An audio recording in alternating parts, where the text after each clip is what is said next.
Hey, he's got a gun, Chris! Hey, wait! Back off! It's kind of a long shot. It's the only shot we got. As long as we're on the subject, there is one thing that I would like to get out the way, Boyd. What's that? You really want to kill me? There, how's that? I'm on the scene in civilian clothes, and we have a hostage situation with a member of the service being held as hostage. I repeat, we have a member of the service being held as hostage.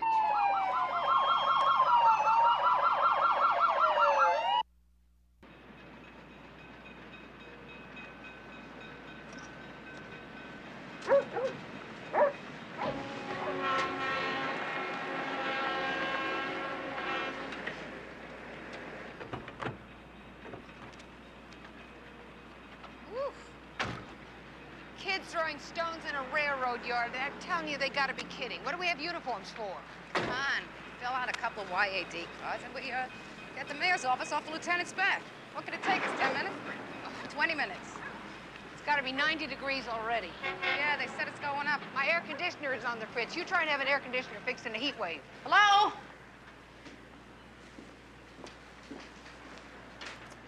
So, where is everybody? Probably out chasing our little darlings.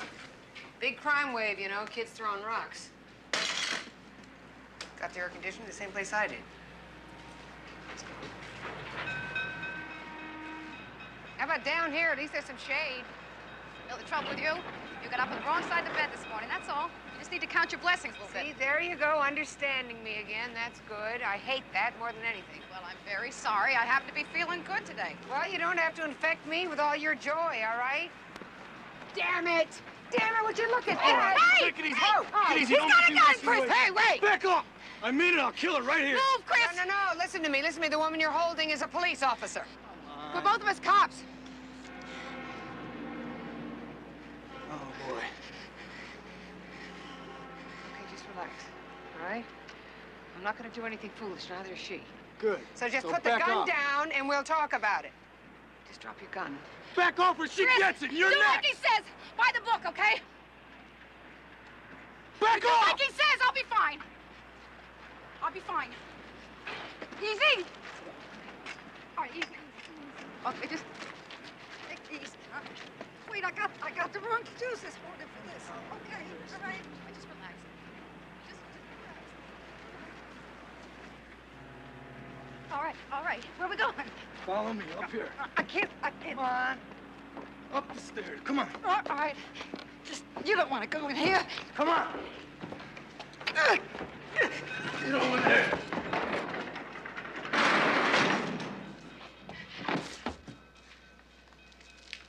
Get up. I said get up. Get away from me. Get up. Get up and turn around.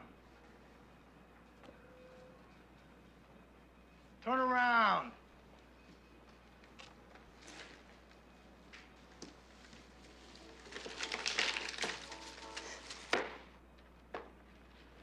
Do you mind telling me what this is all about? You're my ticket out of here. Out of where? Just shut up. Turn around.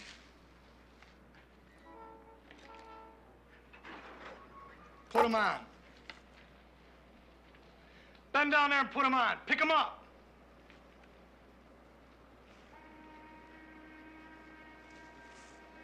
Hook one around your wrist. Oh, hey, fella. Go ahead. Hook one around your wrist.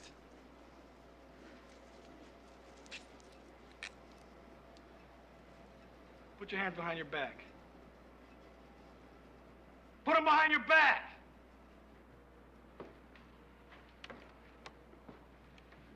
Get up there.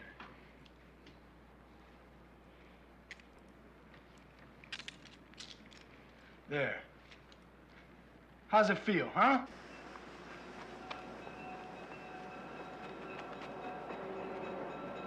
Detective Cagney, 14. Get over here. We're after a guy who knocked off a grocery store, 115th and 2nd. Male cock, about 6'2", dark hair, green t-shirt, black leather jacket. You saw him? Yeah, he's in that boxcar over there, and he's got my partner. He's packing a Saturday night special. 6 shot, 38 caliber? Yeah, you got an ID on him? Nothing. Zilch. Okay, I'm gonna phone it in.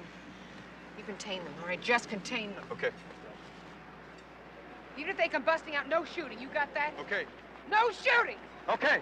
Johnny.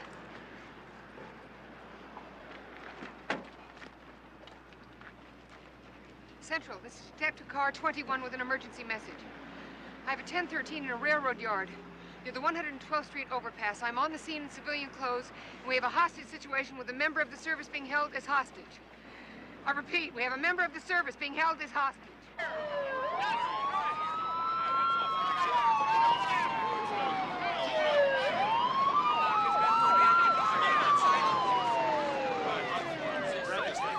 You got her piece? She's got her purse. She's carrying a 38. It's the extra standard 12 rounds. What's he got? Saturday night special. I think it's a 38. That's 18 rounds to contend with, plus at least 6 more on the suspect. You two, Team A. You and you, Team B. Right. Go on out there, give those uniform guys some relief. And hey, when you get set up in position, watch your crossfire. Send those uniform guys back. I want to talk to them. Lieutenant, set up a perimeter for me. We're clearing the whole area. And the info office is going to need a media area, a big one. How about the CP? All right. Where are they? Boxcar. Down the track there. The door that you can't see is padlocked from the outside. You don't have to worry about that. The one that you can see, that's the only way in and out. Gotcha. Secure that shack for me. I want to use it. Okay, you got it. We'll set you up.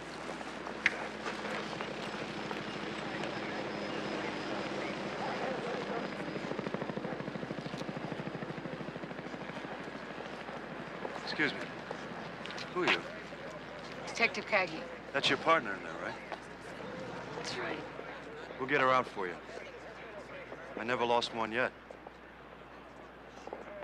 Look, we've handled enough of these to know what we're doing. Now, you got an ID on the suspect yet? No, Has anyone talked to him? Made any demands? not yet, no.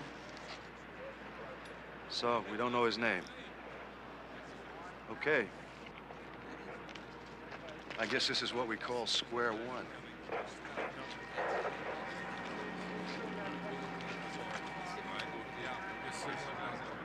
I'm Robert. Am I right? So what's your name?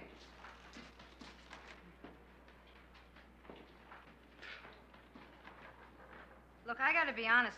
There's only 2 possible endings here. The one I don't even want to think about. The other one is lay down your gun and give up. I can personally guarantee your safety. No one's gonna hurt you, but we will have to take you into custody. You just knock it off.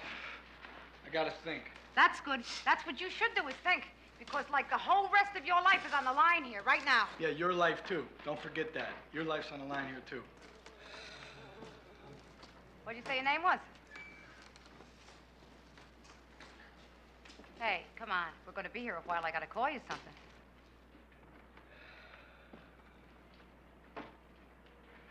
Boyd. Boyd. Okay, Boyd. So, how old are you, Boyd? 25, 26 years old? Yeah, about. All right, then let's get serious, huh? What are we talking about? First offense, 15 years, you do a third of that, right? Good time, we're talking 4.5 years. No. No way. Boyd, if you keep on with this, you know, we're gonna have to add kidnapping. That's 2 felonies. And then maybe they label you a persistent felon. It's heavy time, Boyd. Instead of being out before you're 30, we're talking picture of 55 minimum, 60 maybe. I ain't going to no joint, and I ain't staying here either. I'm going out, and you're coming with me. Hey, I'm trying to give you an out, Boyd. I'm being straight with you. You give up now, and we charge you with maybe unlawful imprisonment, huh? That could be a misdemeanor. I'm giving you my best shot here, Boyd. Now, what are you gonna do? Come on, use your head. What are you gonna do?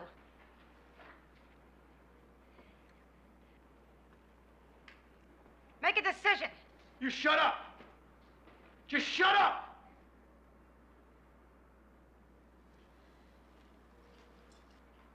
I gotta think. Okay. But think fast, would you, Boyd? It's hot in here. You there in the boxcar. My name is King. I'm a police officer. I know you're wondering what's going to happen next. We've had situations like this before where they worked out fine. We want this to work out fine. You have a police officer in there with you, and you can rely on her to keep her head. So don't do anything foolish. I want you to know if you come out now, no one will jeopardize your safety. You have my word on that. If you lay down your weapons, no harm will come to you. So what do you say? Oh, yeah, I'm coming out all right. But my way, mister, not yours. My name is King. What's yours? Oh, forget it. I'm not buying that.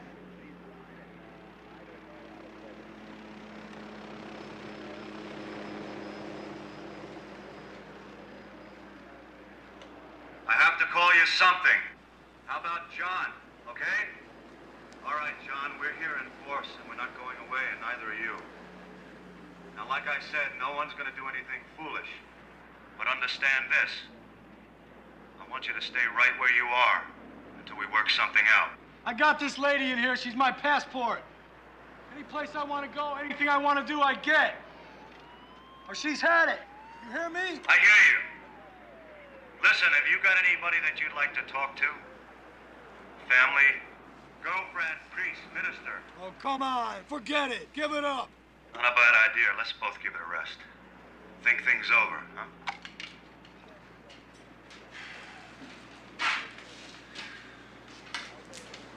Well, looks like we're gonna be here for a while. You're right.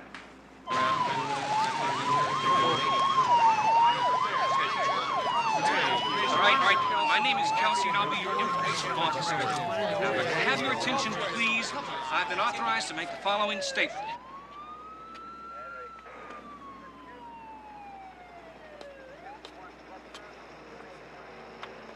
I pull off a nickel-dime stick-up, and I got the whole police force out here. Yeah, they're good, too. I gotta tell the truth about that. You're a little adept here, don't you think? Knock it off.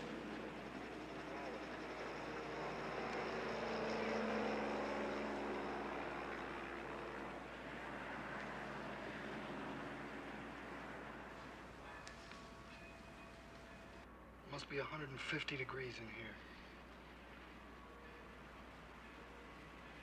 You know, for what it's worth, there's a shack over there. It's got running water and an air conditioner. Sure, just a nice little stroll in the sun together, huh?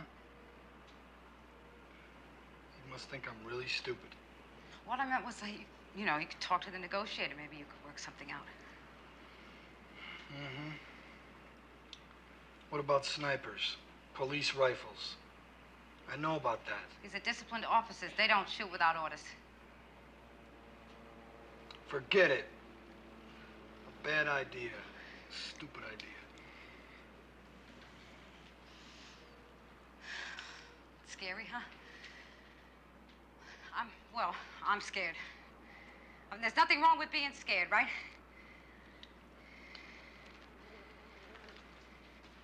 What makes you think I'm scared? I know. As long as we're gonna be here, don't be afraid to let your hair down, you know, Boyd? Huh?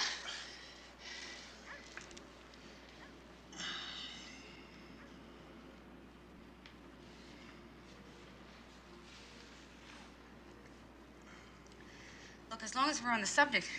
All lady cops wear lace? As long as we're on the subject, there is one thing that I would like to get out the way, Boyd. What's that? You really want to kill me?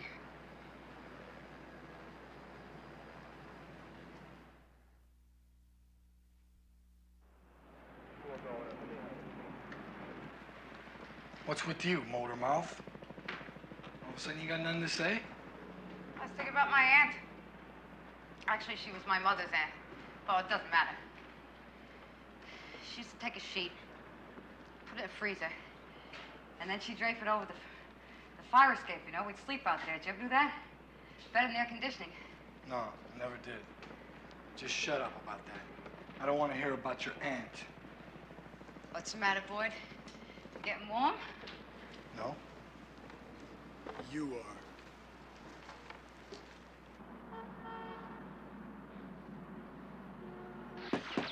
Just a minute. Mr. Lacey? Yeah.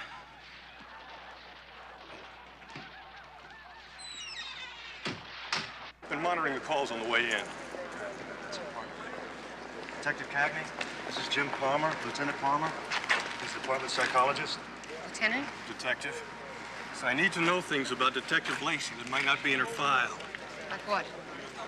Anything you can tell me about her that might affect the way she behaves out here. She's had 14 years on the job, Lieutenant. She knows what she's doing. Is she familiar with the hostage book? Cover to cover. How persuasive is she? Lieutenant, she can talk anybody and anything. Sometimes even me. Well, and do you think she's smart enough to play the guy?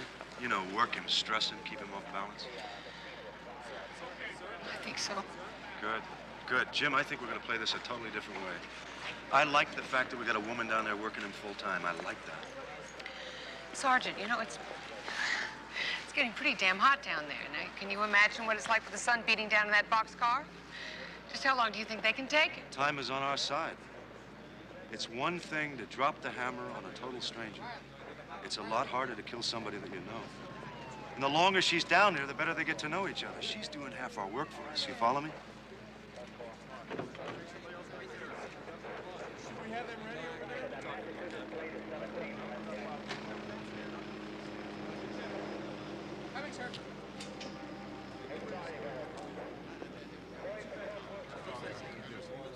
Cagney.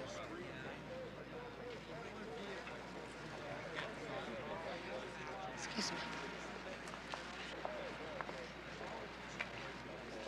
How you doing? That's where Beth's got the problem, Lieutenant. Yeah, you should see yourself. Thought he was a pretty good actor. You know about that man there? He's never lost a hostage. Not one. Not ever. So how come I don't feel better? You want to help Lacey out? They're having a lot of trouble identifying the suspect. So why don't you get over to the robbery scene? See what you can find out. No, I don't want to leave her. There's nothing you can do here, Cagney, except get in the way. Come on. That's an order.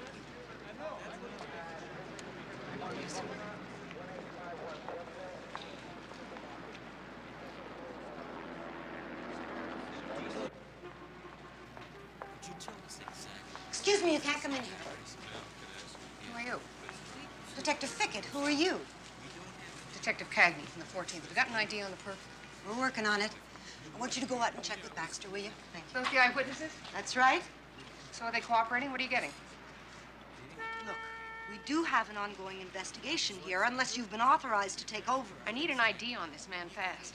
All right, I need a psychological profile. I need a rap sheet. It's important. Hey, look, damn it. You know what's going down at the railroad yard? You're the partner. Did he say anything? Why didn't you say so? It's all right, I understand. If you want to talk to the victims, they're right over here. Thank you. Excuse me. I'm Detective Cagney. I'm from the 14th precinct. What can you tell me about this man? So, Boyd, how's your life going? Happy? How's Trix? Don't get funny. No, I'm serious. Do you like the way that your life is going here? Sometimes you don't have a choice. You got a choice right now.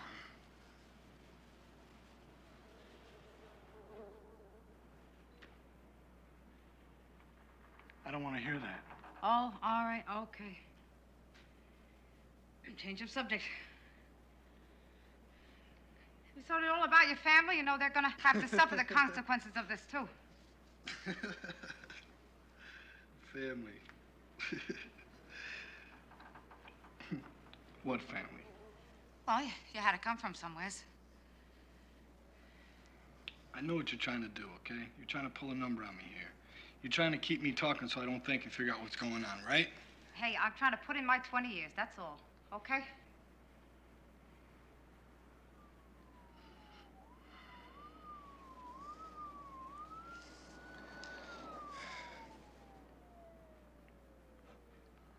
So, what's up with your friends?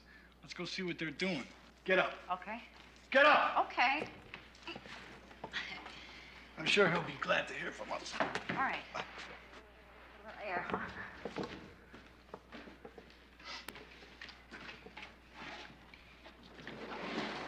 Hey, you out there! King! You hear me?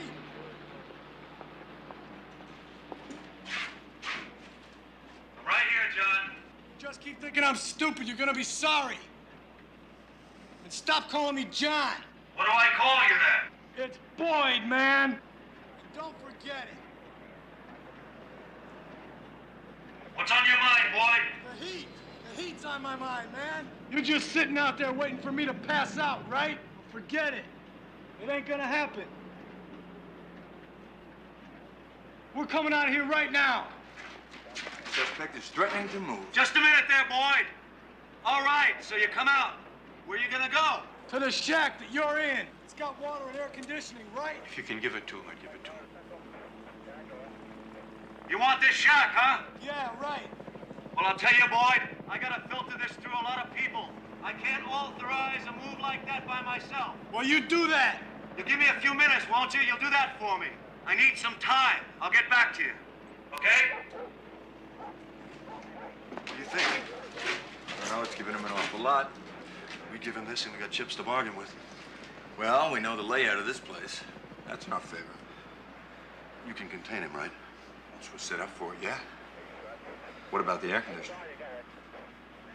I never said it was working, did I? What was the name? Don't you get anything else? 0. Okay. Look, what if we cut into the computer line and run the name? Well, it's not like his name is John or Joe. I mean, how many Boyds could there be with rap sheets? We'll just pull all the mugs and see if we get a match. It's kind of a long shot. It's the only shot we got. It's gonna take about 3 or 4 days just to run the Laytons. Okay, run. Chris. Paul, you there too? She's going to come out just fine. Yeah. Okay, thanks, guys.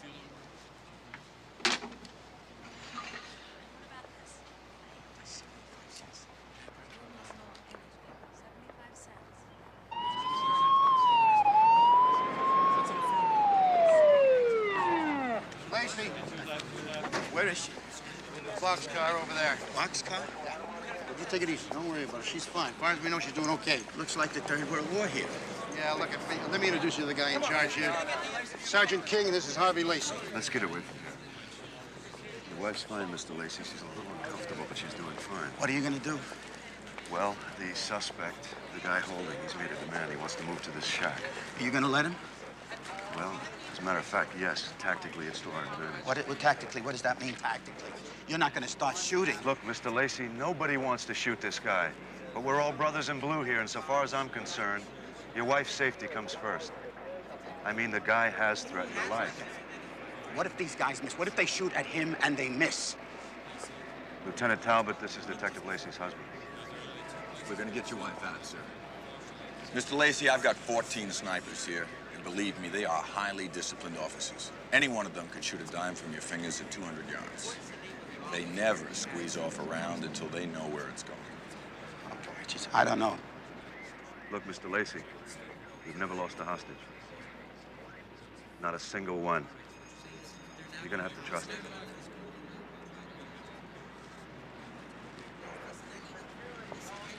Is he lying to me? Is that true? He's never lost a hostage? Oh, that's absolutely true. Not him, not anyone here. We got one of the best teams in the country right here. How are the kids? The kids know? Yeah, they're across the hall with a neighbor. I asked her to turn the TV off. You see, this could be a while here. Maybe No, we have to go I'm back. staying. I'm not leaving till she's out of there.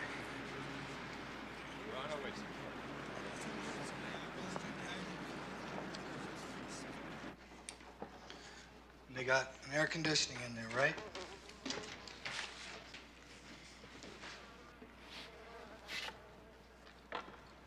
And water, running water. Yes, I saw it. Hey, not gonna pass out on me, are you? I'll be all right. We're in this together, right? I'll flat blow you away. I mean it. I'll be all right. It's just the heat here. Well, you better. Because I ain't fooling around with you.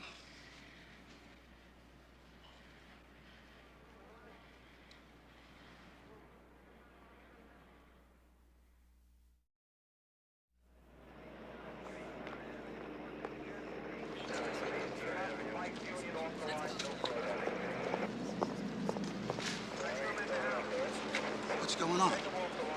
Where are they going? Well, if they do drop the guy, then it's all over, right? Now, you listen to me, Harvey. They're never going to endanger you. Not for 1 second. I mean that. Never. I'm no good at this. I'm no good at all. Team C, Team D, this is Talbot.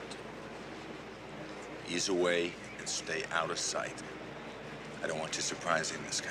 Roger. All right, boys.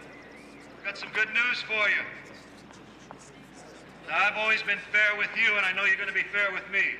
I've cleared the tracks between the boxcar and the shack. Your only route is straight to that shack. I can't cut you any more leeway than that.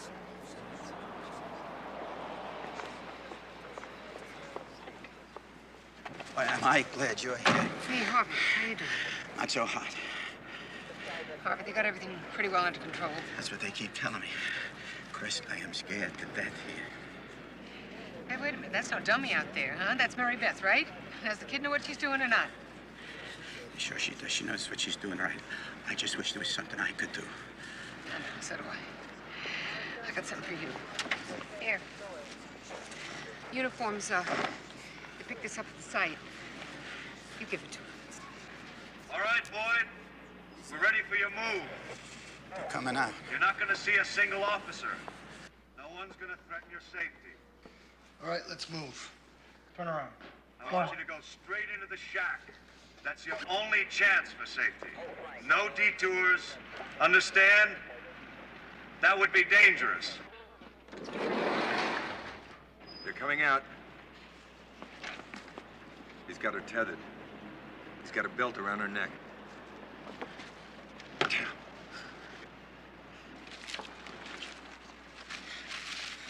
What we're looking for here is a target of opportunity. You've got the green light. I repeat, you've got the green light to shoot. Roger. I don't want to miss, gentlemen. I don't want a dead officer down there.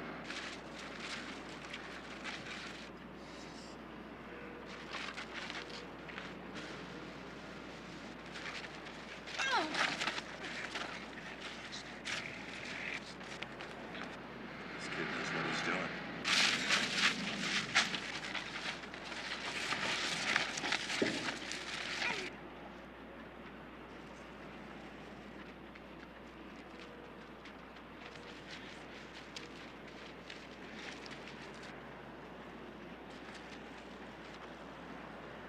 Damn. I made it.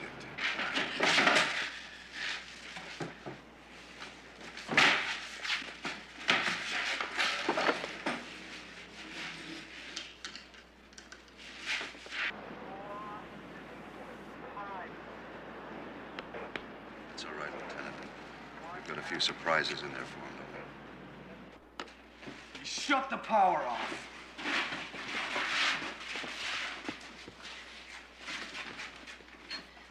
No water either.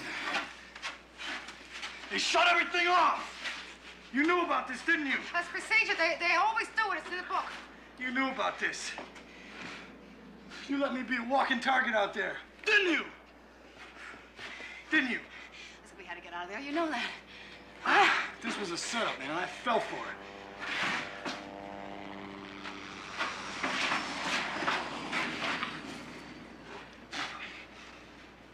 So, there's no covers on the windows. Why is that? Come on, you know everything. Why is that? Snipers, right? Boy, you guys never give up, do you? You ready? Yeah, I'm ready. All right, we cover the windows. Don't get that?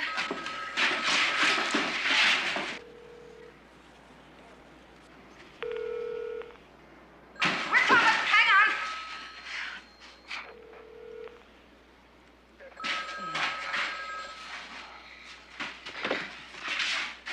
This is King.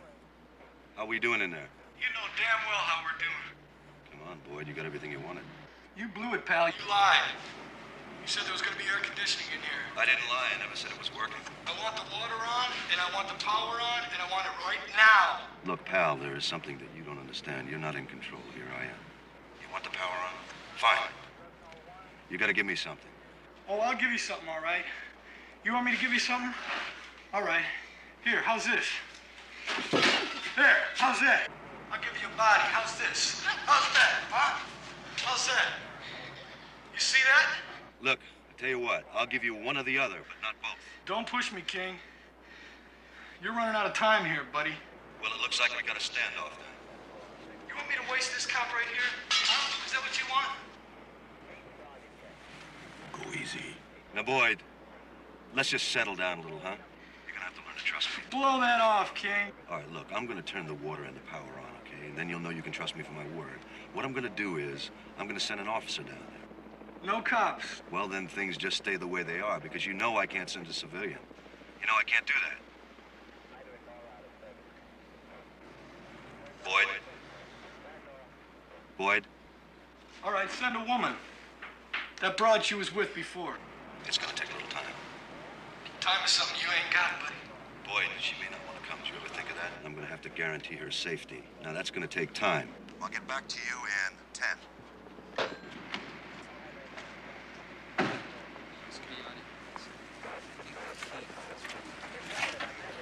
Can you conceal a weapon on me? I thought you were running the legwork. I got help. You really want to go down there? I can think of things I'd rather do, but I'm going. So, Boyd, where do you think all this is gonna get you? Out of jail. What else? Where do you think you are now? Look around.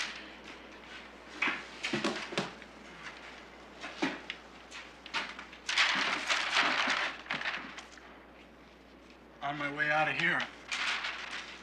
Sure about that?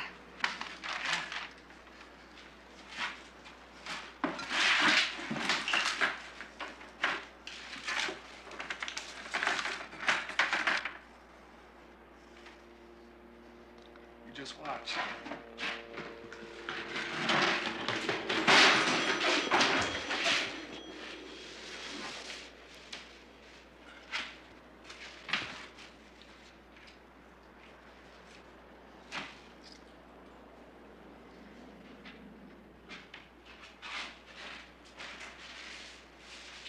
Boyd, would you look at me, please?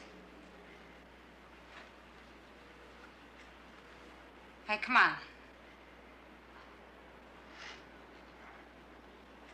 There's no way in the world it's gonna happen.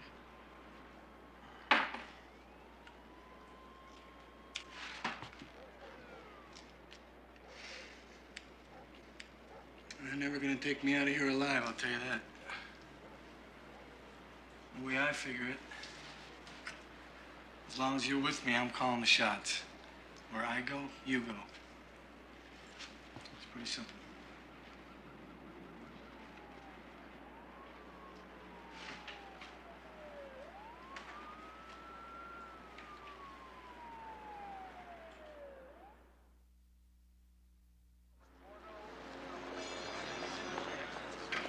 How many years together on the force? 14. Does the hostage have a family?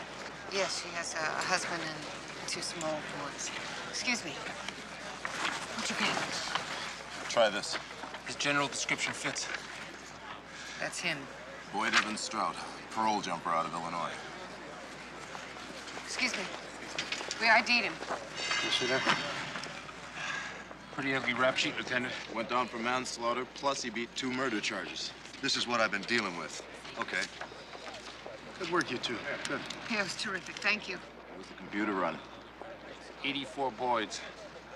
But I got him. I want $200,000 in a police car with a radio, so I know I'm not being followed. One thing at a time, pal. We're turning on the water and the power. Let's not get carried away here.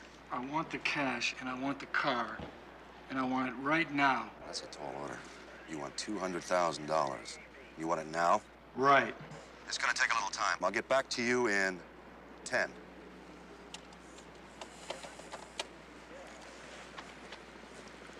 You heard it. What do you think? I think this could be the break we've been looking for. I think you're right. The guy's a hard case. I don't think you're gonna crack it. He's pulled the trigger on people twice already. Let me tell you something. This guy is a psychopathic personality. He's very disturbed, very unpredictable. So? So what we're gonna do is take him out.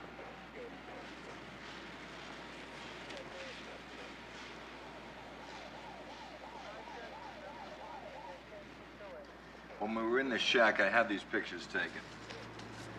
You see this bulletin board? Well, it now looks to be moved over this window. This desk is upended over this one, and that yard map is tacked up over that one. In other words, the odds are that the door's not barricaded.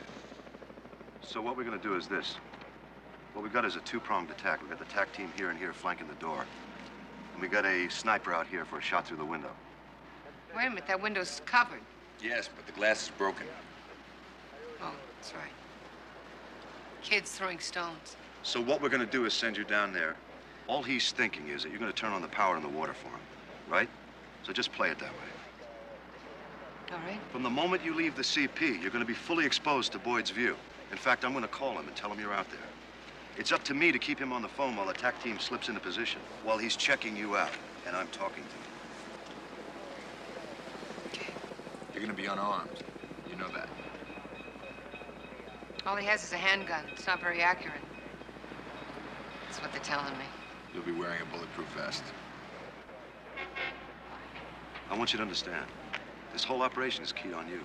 If at any time at all it feels hinky, any time at all, just call it off and get the hell out of there. All right. So what's your trick? How are you going to take this guy down? Here's what happens. You're gonna move down the track toward the shack. He won't dare take his eyes off you, because you're a threat to his safety, right? The switch for the power is down here at the far end of the track.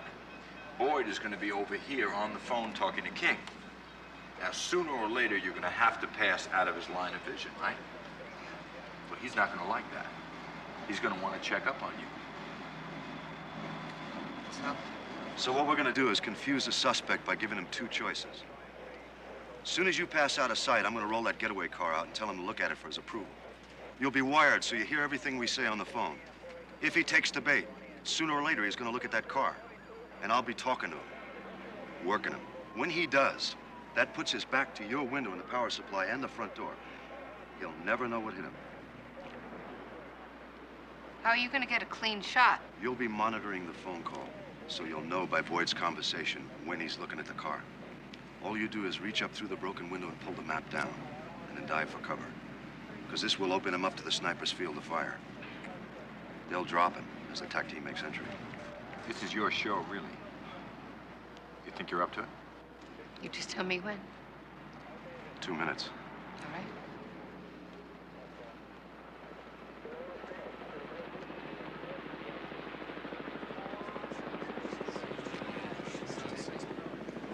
How are you, Harvey? Yeah, Paul, how you doing? Okay. I guess that's it, huh? Yeah, that's the shack down there. Mary Beth, how's she doing? Well, she's still in there. She's fine as far as we know. She can be a very persistent lady, you know. I know. Who's minding the store? It's 6:30, Bart. Okay, it's only 6:30. I feel like I've been here half of my life.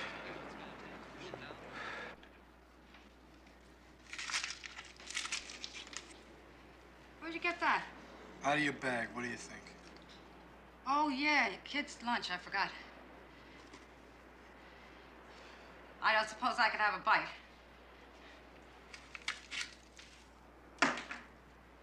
It is mine.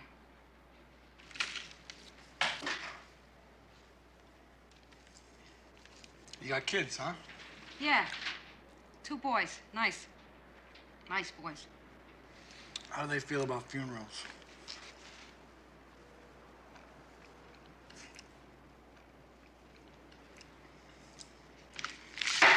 Where's your friends? Hey. They said they were gonna call. You said he said 10 minutes. It hasn't been 10 minutes. I'm getting tired of this. Stop looking at me. Every time I look over there, you're staring at me. I was just thinking about funerals. You know, I've been a cop 14 years last month. I never got used to dead bodies. I'd hate to see you laying dead here, Boyd. Who's gonna be dead, huh? Who's gonna be dead?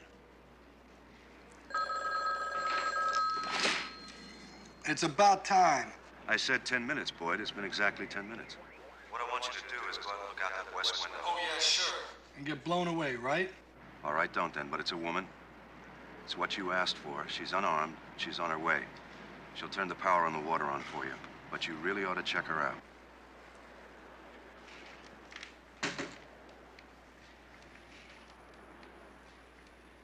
Okay, I see her. She pulls one move and they're both dead. One move, King, and they're both dead. You got that?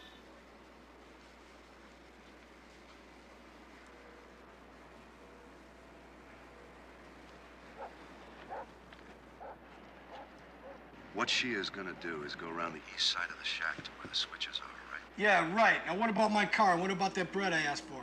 I told you, they're working on it. Sure you are. You talk like you don't believe it. That's right. I don't believe you. I don't believe you. You're right. Hey, Boyd, you didn't tell me how you want the cash. You want it in large bills or small? All right, King, come on, don't jive me. I want the car and I want the 200,000. You work it out.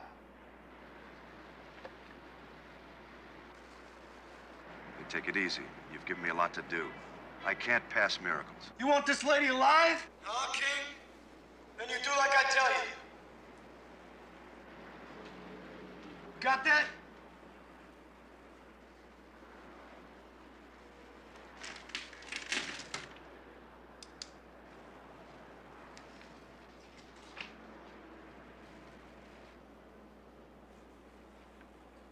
Hey, where's she going? Where's that policewoman going? Speak to me. Come on, tell me. Where's she going? Where'd she go? I told you, she has to go around the other side of the building. That's where the utilities are. I told you that. How do I know she ain't got a bomb or something like that? Boyd, you checked her out yourself. You know she's unarmed. Will you take it easy? I don't like this, King. I don't like this at all. Hey, do you want the water on? Do you want the air conditioning on? Are you listening to me? Boyd.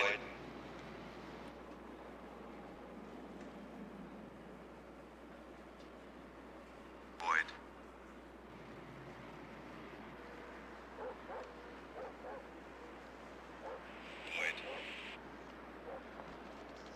Boyd, I got your car ready for you. You want to see it? You want to check it out? I want to know where that policewoman is. I want to know where she's going. You hear me? I told you, she's going around the other side of the building. Look, we're rolling out the car now. Just look up here toward the CP and you'll see it. Unmarked, right? Hold it. You said police car. The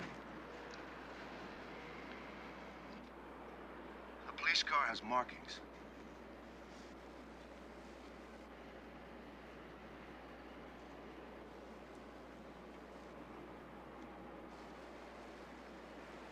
Okay, King. Everybody is in position. I changed my mind. I want an unmarked car. I said unmarked. You got that? Okay, but these things are not really built for speed. I thought you're gonna want to move, aren't you? I said unmarked. That's what I want. Unmarked. All right.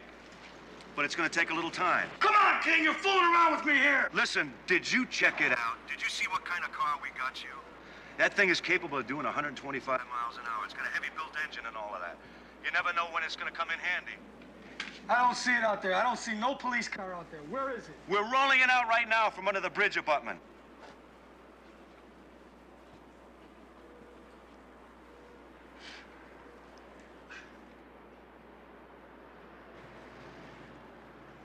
Take a look at it. Yeah, I see it. I see it, and it's no good.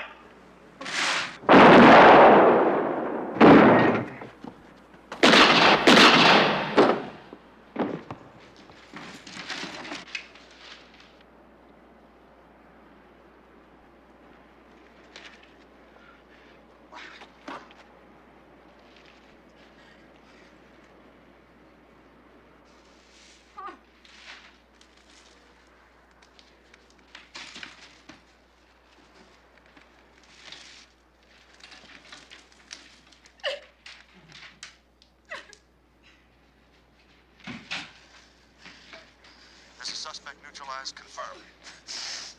Oh my God. Don't look at me, Chris, now, okay? Don't look at me. Is the suspect neutralized? What the hell is going on down there?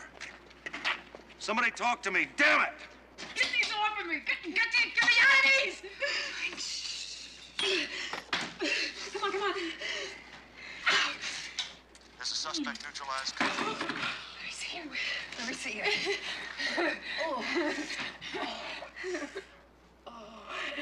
Somebody down there talk to me. Is the suspect neutralized? Wait. Affirmative. It's okay.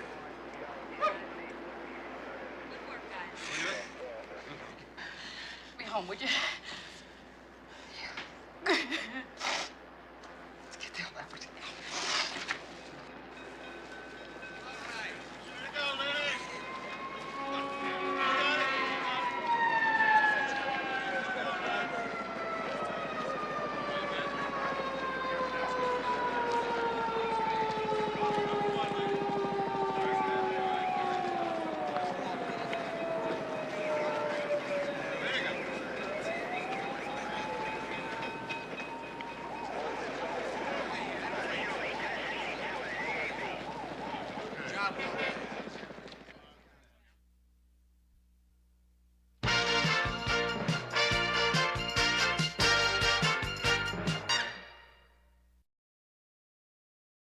You think the second whip can walk in and take over just like that? They could learn to love this job. You look right at home behind that desk. What was a woman that pregnant doing in a squad room? I want her out of here today. You know what's bugging Nelman? Pregnant is not a good image for one of his detectives. Get your tail back here. You know, you're real cute when you're angry, Cagney. You're on some sort of power trip. I think you ought to stop right there, Petrie. Don't try muscling in to impress the department. I can bring you up for insubordination, detective. Cagney, 3 strikes and you're out. You weren't there. I didn't have a choice. You did have a choice. You had a choice about getting pregnant.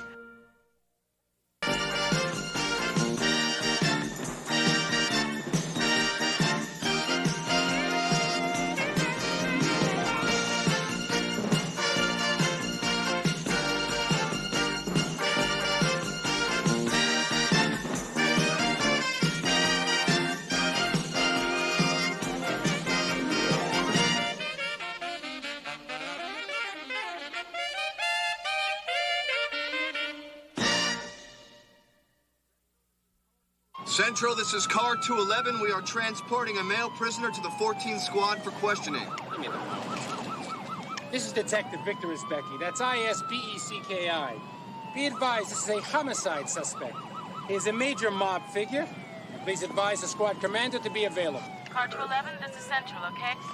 Victor, you realize that's a monitored frequency? We're gonna have to fight our way through the press. Gee, Marcus. Must have forgotten.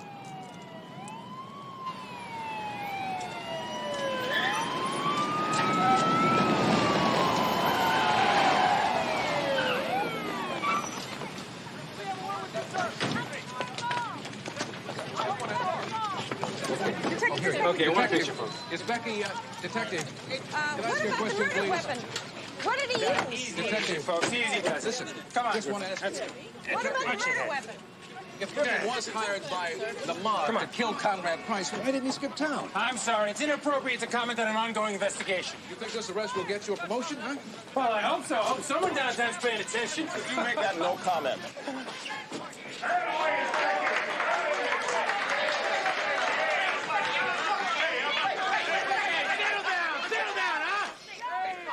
Sergeant Coleman, I want to book Mr. Griffin here for homicide. Okay, homicide. Hey, it's Becky. Specky, you owe me one. Hey, send me in 15 minutes, Cal, huh? Wait, what happened? How about What call? It was real guard. You got everything? Well, if I don't, it's too late now. It's just a joke. Yeah. Let me see if I forgot anything here. Lieutenant, we've been over every case twice, including the patrol guide. Well, what do you think? It's that easy, Cagney, huh? You think the second whip can walk in and take over just like that? I'll learn by doing it, Lieutenant. You can only brief me so much.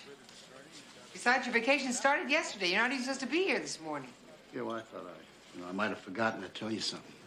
Lieutenant, why don't you get out of here? Well, you know what I think, Cagney? Man's vacation time is his own business. It's free country. A man should be able to take a vacation if he wants to, or not take one. Well, you'd accumulated 12 weeks, Lieutenant, and they're only asking you to take 2. So what, am I lucky? What did you finally pick? Mexico, Hawaii, or the Caribbean? My sister in Buffalo. Oh. Well, you know, all those other places, Cagney, you gotta have, you know, special clothes for them. That's true. You know, I'm just not the vacation type. Great job, great job. Hey, Lacey, did you hear the good news? Sergeant Cohen made an announcement. Congratulations, Victor. What can I say? Griffin thought he got the best of it. He thought he gave us a slip, but he didn't know who he was up against. I'm sure he did. It's a good collar, Victor. You should have seen his face when I read him the rights. It turned green. The guy knew he was going away for a long time. It's exactly what he deserves. And let me tell you what else. The simple part of it is it's a grounder. We've got an eyewitness who swears he saw Griffin shoot Price. So we use that to make a deal with Griffin, and we move up to the big fish. Hey, what do you mean we? Who made this collar anyway? Who backed you up? Who drove? Hey, thanks and goodbye, guys. This is my ticket to Detective First Grade, and it's only the beginning. Oh, I love the sound of it. Captain is Becky. Wasn't that a 50s TV show?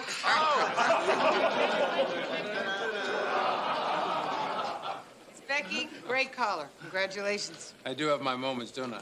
Hey, I'd be glad to save you some clippings for your scrapbook. Well, why don't we just all take up a collection? Get the guy a press agent. Hey, Cagney, with a face like this, who needs an agent? Aw, you're more than just a pretty face, Victor. Yeah, and I got a world-class body, too. With an ego to match. It's a good collar.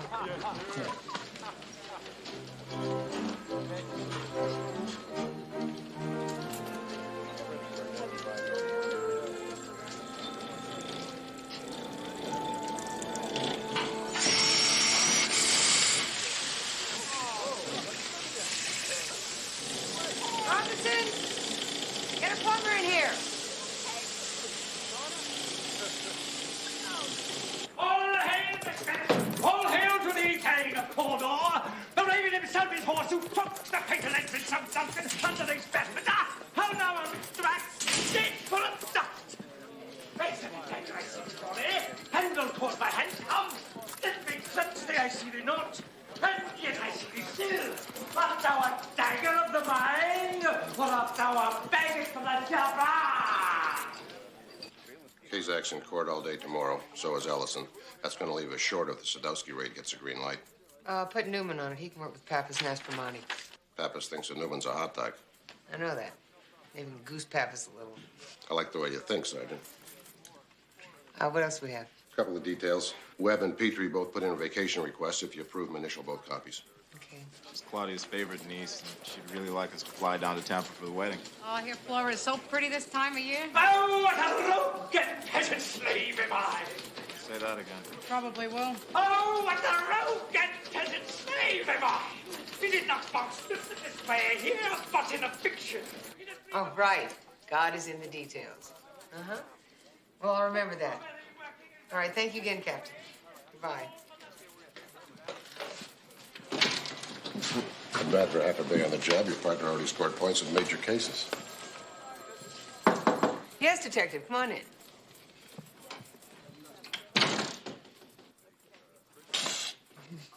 Sergeant Coleman says you're batting 1,000.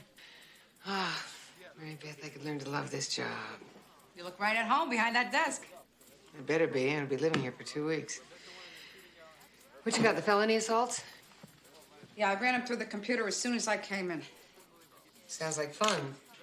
If you think I work hard, Sergeant, you should see my partner. No kidding. You really tried to climb a building on Fifth Avenue? I lie to you, Snagger. What are you going to book him for? Nothing. He thinks he's King Kong. Nicole Bellevue. I get it. The doll is Fay Ray. F.A.O. Schwartz. Can't kick her out, but I like it. You would. Come on.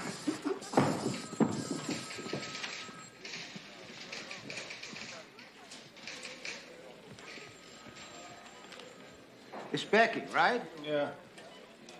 Oh, sir. You did a nice job nailing Teddy Griffin. Very slick. Thank you. I thought so, too. Since when do you have to run the whole precinct? I told you to stay out of the What do you mean? Written appointment to see my I client? don't care if you got a knife in your mouth. Stay in the working area over here.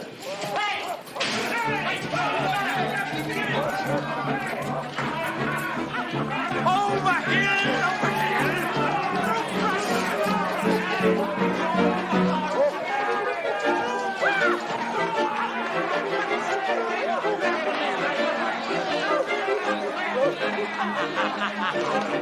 What the hell is...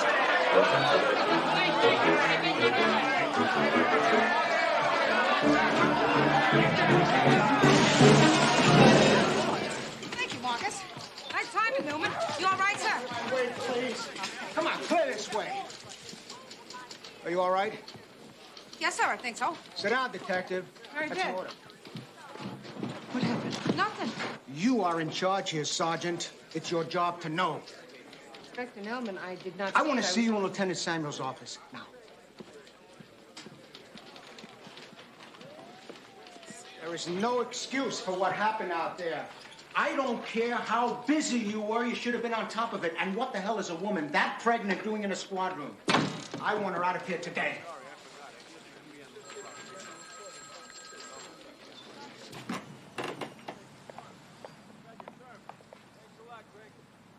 Nothing happened, Chris. I'm not hurt. I get pushed around more every day in the subway. Yeah, well, Nelman doesn't care.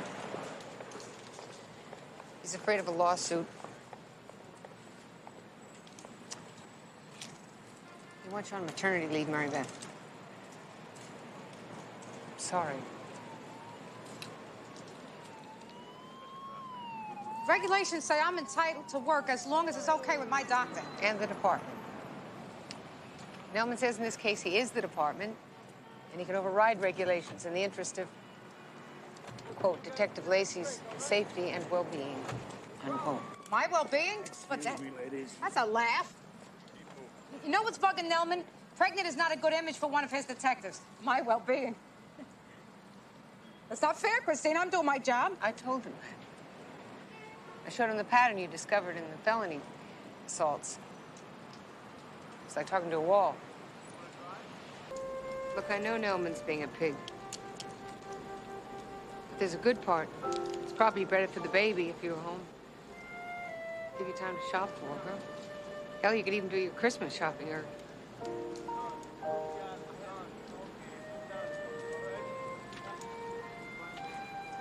The whole squad knows you're a good cop, Mary Beth. This isn't gonna change you. I'm gonna work out the rest of the shift, okay?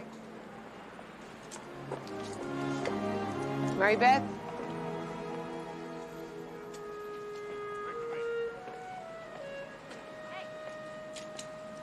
He says no. I want you out as soon as you clean your desk.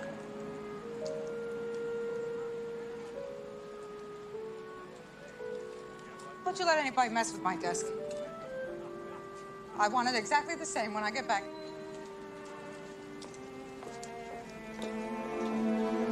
Well, what's the matter with you, huh? You don't know how to close the door?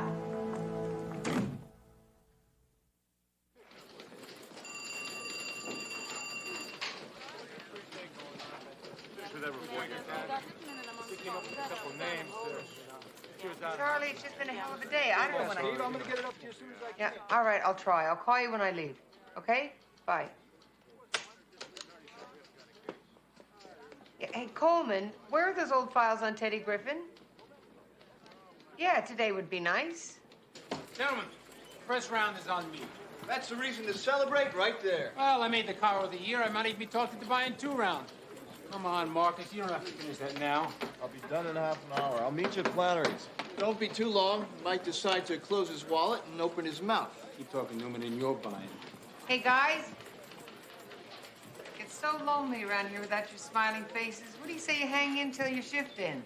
Sorry, my fans are waiting for me down in Flannery's. Gentlemen, I'd love to look the other way, but my watch says that you got 23 minutes left. Your watch talks too much. Come on, Sergeant. All you have to do is close your beautiful blue eyes and pretend you never saw us. I've been trying to do that since you got here, Newman. I need 3 DD5s from you, Specky, and I need 2 from you, Newman. Tell you what, after my party, I'll give you anything you want. Becky, get your tail back here. You know, you're real cute when you're angry, Cagney. Sergeant Cagney. Hey, you're not pulling rank on me, are you, Sarge? That's exactly what I'm doing, Detective. You owe me some paperwork, both of you. So get on it.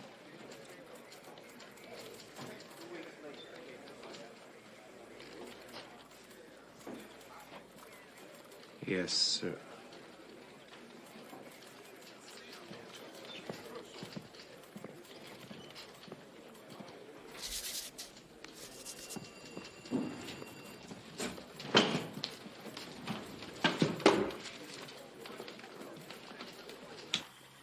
Meatloaf was terrific, babe. Best you ever made. I had all day to do it. Honey, I know you wanted to keep on working. Well, mostly for Christine, Hart.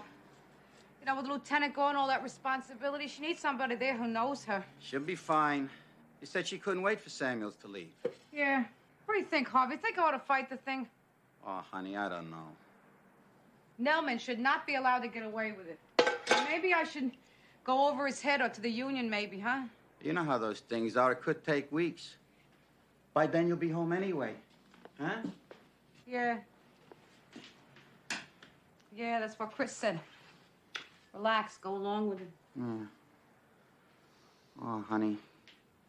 I know you got a lot of pride. I do, too. I mean, I would hate it if it happened to me. I would. I just don't know if it's worth making yourself crazy. Huh? You remember what the doctor said when you got pregnant?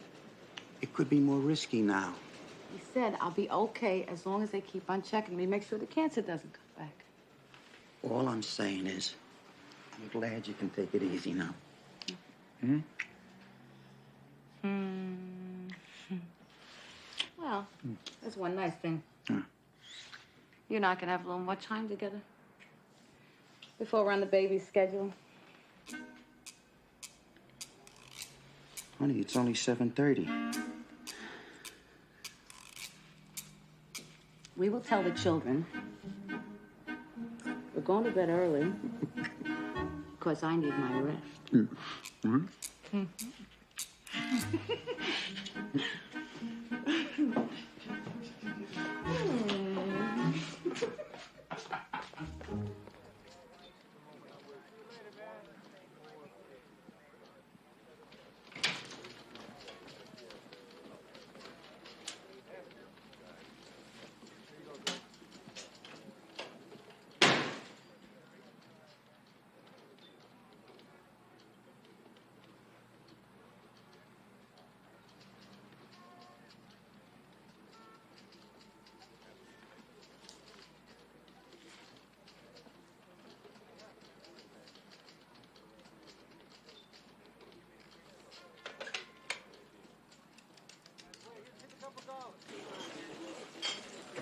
We could have gone to Flannery's. It wouldn't have bothered me.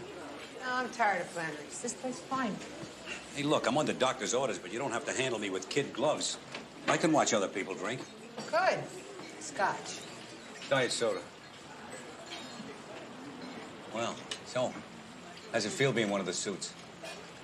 Some parts are great, some not. Hey, Chris, I'm absolutely tickled pink about it. I never thought any kid of mine would be a head of a squad of detectives. It's only temporary, Charlie. Sure, sure. For now.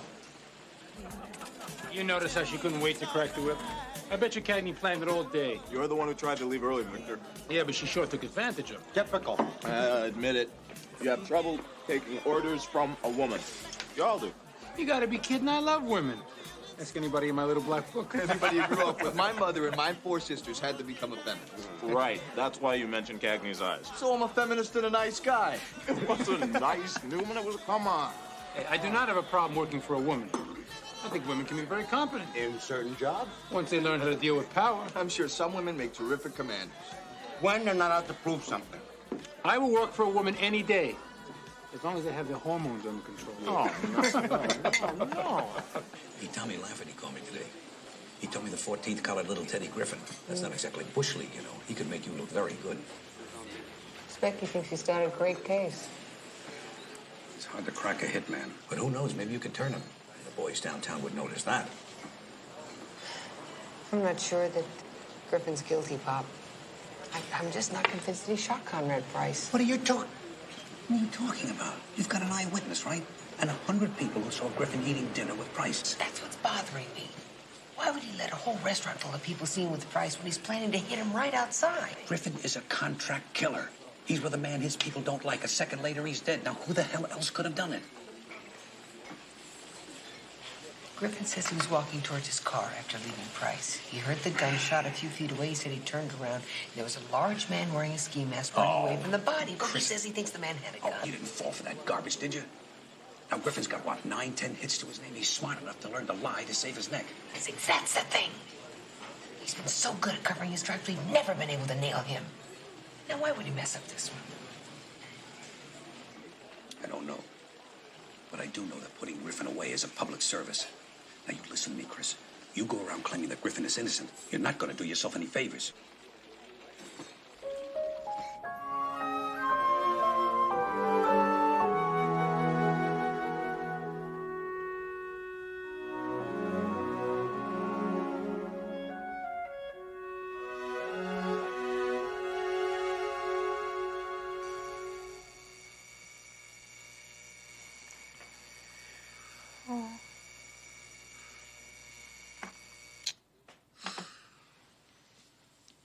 Sorry. I keep meaning to buy a new one of those. Other than that, it's a great way to get up.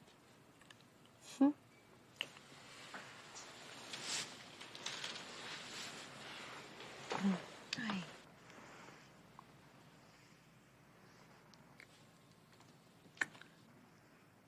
Or not get up.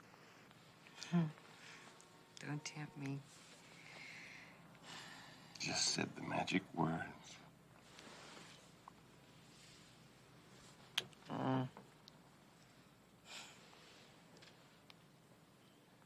I'm glad you called last night. Me too. I wasn't expecting an invitation to come over. I know it. That makes it better.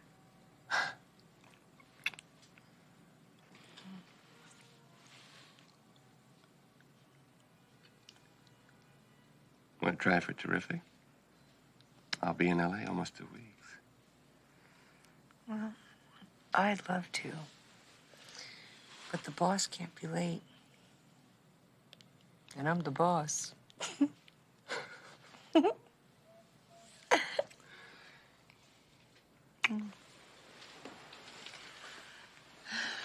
Bye. You think it's Freudian? I always seem to fall for women who get out of bed before I do. That's because you never want to get out of bed.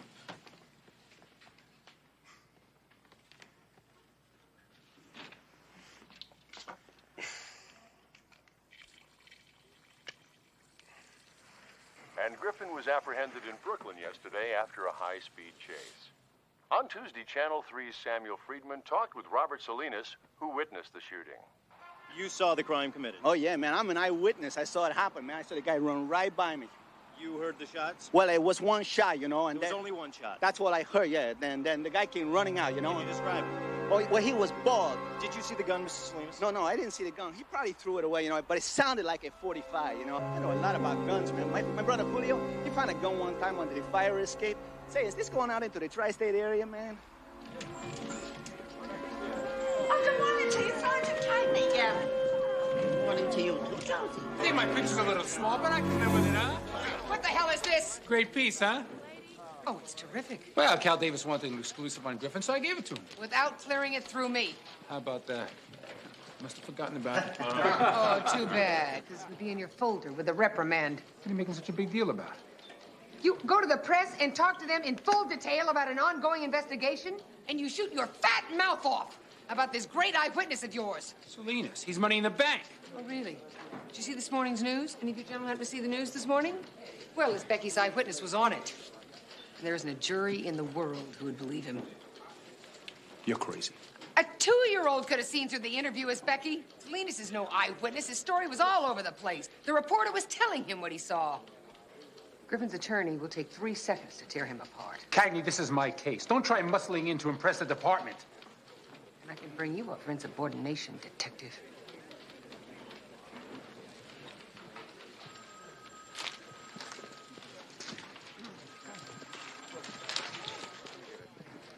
I want you and Petrie to check into other angles. When did you talk to Price's widow? She hasn't returned our calls. What about the ME's report? What's in it? Well, we haven't got it yet. There's some flu bug going around the ME's office. So they're backed up. So lean on him, Petrie. Well, this isn't our only case, Sergeant. Look, we arrested a suspect positively identified as running away from the body. A known killer with a good motive. We nailed him within 48 hours, right by the book. Now, no further investigation is necessary. Griffin did it. So why don't you just take it easy, Cagney? Go find yourself a new boyfriend. Maybe it'll put you in a better mood. Hey, Victor. I'm telling you, I want you to continue investigating, Detective. What is it? Your time of the month or something?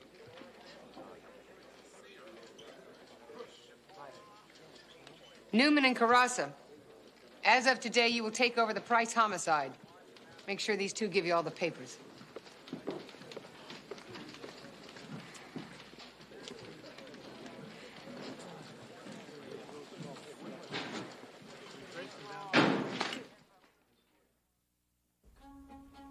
Okay, let's play it back. Here we have Conrad Price and his widow. His widow, who's a good 20 years younger than he is. Sheila Price did not seem particularly grief-stricken when questioned, nor particularly cooperative. Upon leaving, the masseur arrives. Acupressurist, one Kerry Donahue. Fine. And then later you find out she has a standing appointment with this guy, right? Which she hasn't missed since her husband was killed. She claims she needs the treatments for stress. Appears to me that he's relieving her stress rather nicely, I think. So what's the history on the marriage? Second marriage for both parties. Price was a widower, no kids, big bucks. He met Sheila Lunsford on St. Croix 5 years ago, married her 3 months later. Marriage looks pretty solid since then. On the outside? Is Price as rich as he looks? Probably richer.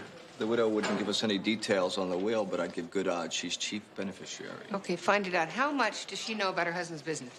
Not much, if you believe her. She had no idea who Teddy Griffin was or why he was having dinner with her husband that night.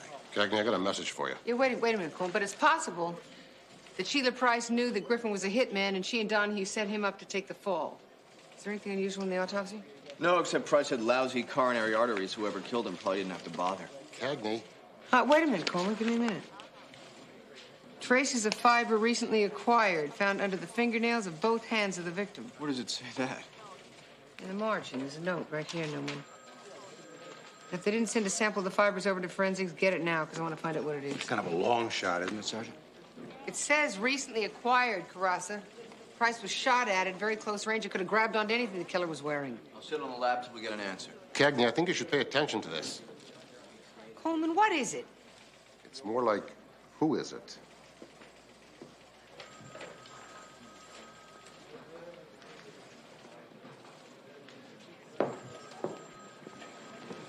Tried to warn you he was on his way.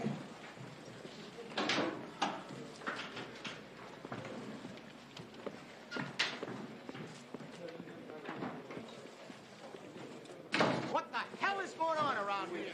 I'm waiting for the paperwork on Griffin, and you're off playing Kojak with your detectives. Tell me something, Cagney. Are you intentionally trying to blow this case, or are you just that stupid? Inspector, The arrest was made. We finally got Griffin with his back against the wall, and you're screwing it up. Griffin may not be guilty, Inspector. The eyewitness is not reliable. Why don't you let the DA worry about that? You have other responsibilities. You're no longer a detective. You're running the squad now, Sergeant. You better learn where your priorities are. Yes, Inspector. How you do your job reflects on me. And you're not going to make me look bad. You got that, Cagney? I was glad to hear it when you made sergeant. We had our differences about Hennessy, but I always thought you were a good, smart cop. I mean, I'm all for the right women making it to the top. I thought you had what it takes. But I could be wrong.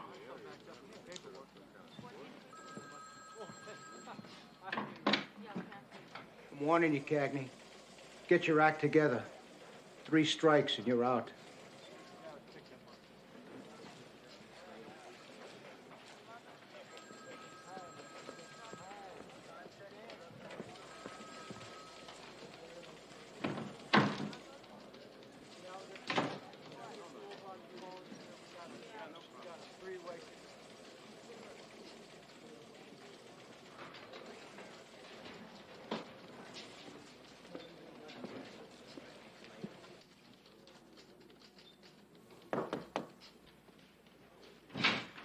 Yes. Nothing special. Just thought I'd see how you were. Fine. That's what they all say.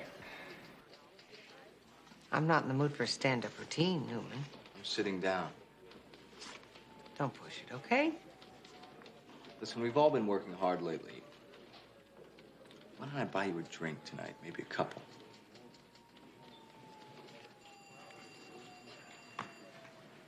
I'm sorry, what? You may not be aware of this, but I know more dirty limericks than any other living human. You can try to come up with one that I don't already know. I got a lot of work to do, Newman. I can also listen. If you have anything you want to talk about. Some other time. Sure. I'll see you around the squad room, Sarge. Excuse me. Coleman says you haven't approved my vacation request yet, and Claudia's niece called again last night. Now, she needs to know as soon as possible. I initialed it this morning. Thank you. Petrie? I'm sorry about what happened on the Price case. I know you are an innocent bystander, and you can't be responsible for your partner's attitudes.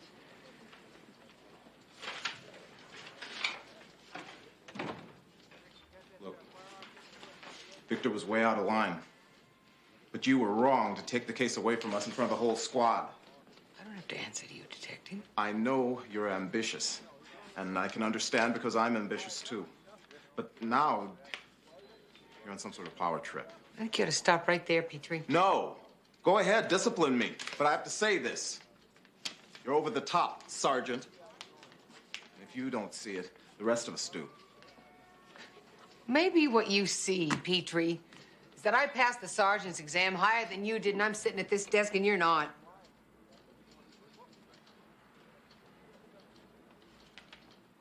You didn't hear a word I said.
Yeah. Oh. Hey, Christine. Hi. How you doing? I'm terrific, Mary Beth. I'm sorry I came by so early. No, I've been up almost an hour. Harvey had to leave by 6:30. Well, I've been at Forest Hills all night, taking out Conrad Price's wife. Oh, you must be exhausted. Let me make you some breakfast. No, nothing for me. No, I made a Spanish omelet for Harvey. I got green peppers left No, over. no, coffee. It'll That's only all take I me a want. minute. Coffee. That's it. Listen, I think Teddy Griffin's telling us the truth. Somebody else killed Price. His widow was sleeping with a kid named Carrie Donahue. He parked his car around the corner last night, and he didn't leave till 6 o'clock this morning. How about pancakes? I'm making them for the He boys. also happens to fit the physical description that Griffin gave us of the killer. The motive is money, I'm sure of that. His widow, Sheila Price, she's getting over $1 million off the estate. And I know you're going to tell me that all the evidence is circumstantial, but it's cumulative, Mary Beth. Why don't you sit down, huh? Oh, thanks. What I need is a link between Donahue and Price, besides the wife. Now, the ME's report said that there were fibers found under Price's fingernails. Probably picked up from the killer. So what I need is to connect that with Donahue, and then I can get him and the wife. I don't have to worry about his Nelman. How much coffee you had the last 12 hours? Sit down and relax a minute. Yeah. How's everything down in the squad room? Mary Beth, I need some feedback here. How's Charlie doing? Did you pick out his Christmas present yet? No, I didn't pick out a present. I've had other things on my mind, like this case, which I'm trying to talk to you about. Oh, I thought this was his Becky's case. His big deal collar. All right, I took his Becky off the case. I reassigned it to Newman and Carassa. His Becky was insubordinate. He's lucky I didn't charge him, actually. He got stubborn and started shooting his mouth off at me. So what else is new? What's that supposed to mean? That I'm the bad guy because I beat up on poor Victor? No, Chris, I didn't say that. I had every right to take him off the case. I could have done a lot more to him, too. I don't want anybody else telling me how I'm supposed to handle things. Chris, I understand how you feel. The hell you do. You weren't there. I didn't have a choice. I was sent home, remember? You did have a choice. You had a choice about getting pregnant. It's not like it was an accident. That's my business, Chris. And it becomes my business when I lose a partner. You know, you never even talked to me. I had to hear it with everybody else.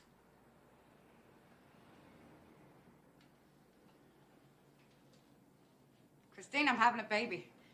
I'm on leave, maternity leave. I'm not retiring. Yeah, well, you were thinking of retiring last year.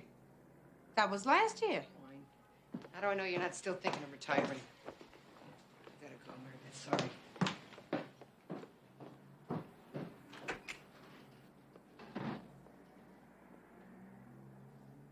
I am not retiring.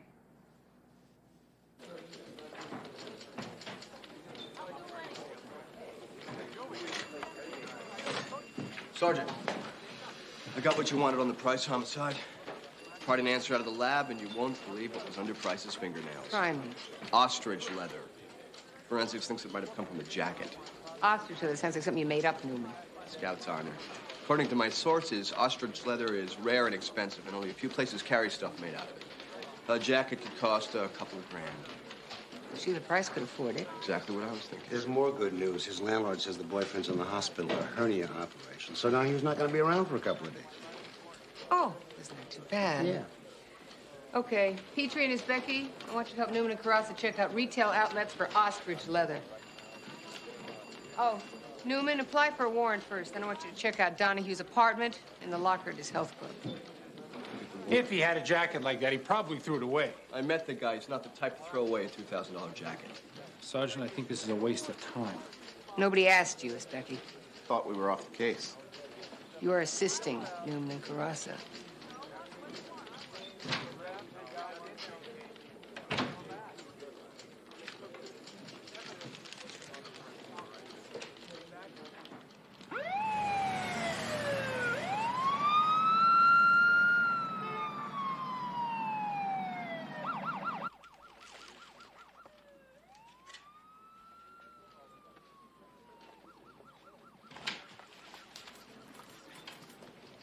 What are you doing here? It's after 7 o'clock. Yeah, well, I was going to meet Shirley and take in a show, so I went to the deli for a bite. Had some time, so I came over here. Bet you $10 you haven't had lunch yet. No bet. Well, we got your chicken salad for protein. We got your rye bread for energy, sliced tomatoes for vitamin C, coleslaw with carrots for your eyes, and a pickle. What's a pickle for? Fun, Cagney. Remember fun? Vaguely. How much do I owe you? No, it's on the house. We sergeants got to take care of one another. Thank you, Coleman. Enjoy. It's nice. Always wondered what it'd be like sitting in here. Well? We got a big zero on the leather jacket. Only 3 places carry them. No one sold one to anybody like Mrs. Price at Donahue in the last year. We didn't find anything in his apartment or in his locker. Where's Newman? Chasing long shots. My shift is over, and I am out of here.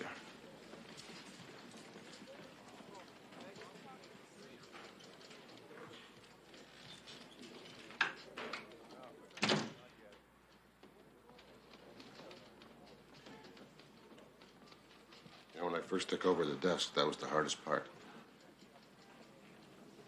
What? You You're not one of the guys anymore.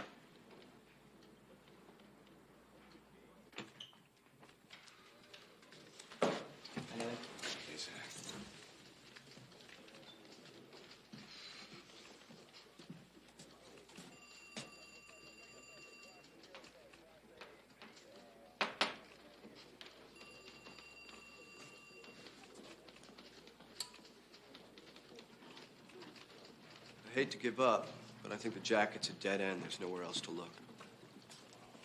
Okay, well then go home. Come back to it tomorrow. Thanks. Night. Hey, Newman. Yeah? You think Donahue could be working more than one health club? I checked. The receptionist at the Body Beautiful says it's a rule. He sees their clients only. Thanks. Night, Newman. Night.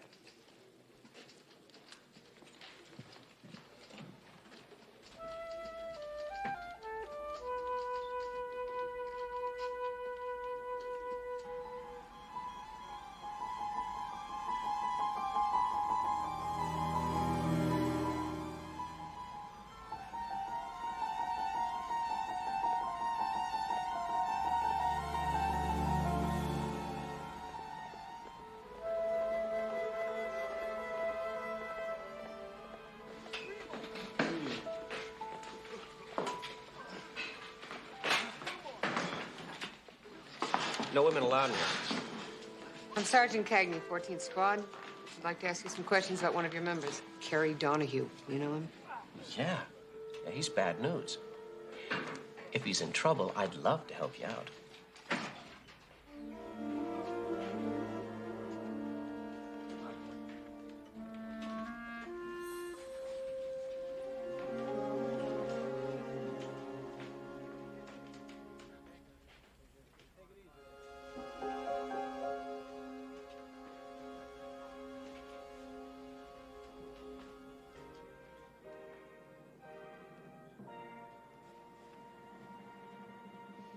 Honey, it's over.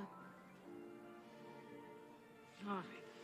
Stay tuned for the 11 o'clock news with a weather and sports update. I always forget the end of that picture. Because you always fall asleep, sweetheart.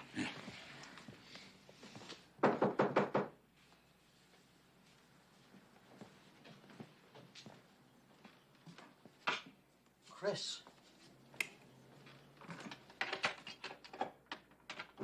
Hiya, Chris. Hope it's not too late. Oh, we're still up.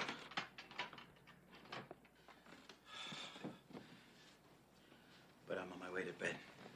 Good night. Night, Harvey.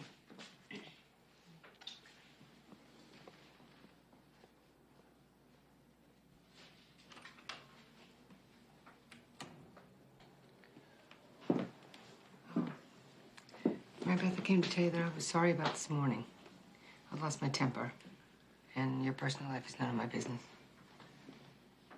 Yeah, well, you got that right. That's my family, Christine, not my job. Well, I was out of line. And I am happy for you, Mary Beth, about the baby. And I'm sorry, if I didn't sound like it. You know what's funny about babies? When they're inside you, you feel different about each one. Harvey Jr. was like a mystery. Like a surprise package I couldn't wait to open. And Michael felt kind of like an old friend. But with this one here, I feel peace. Like everything's gonna be all right. I don't know why. But he's somebody that I'm supposed to make a safe place for. And he makes me feel safe. Like I'm gonna be around for a long time.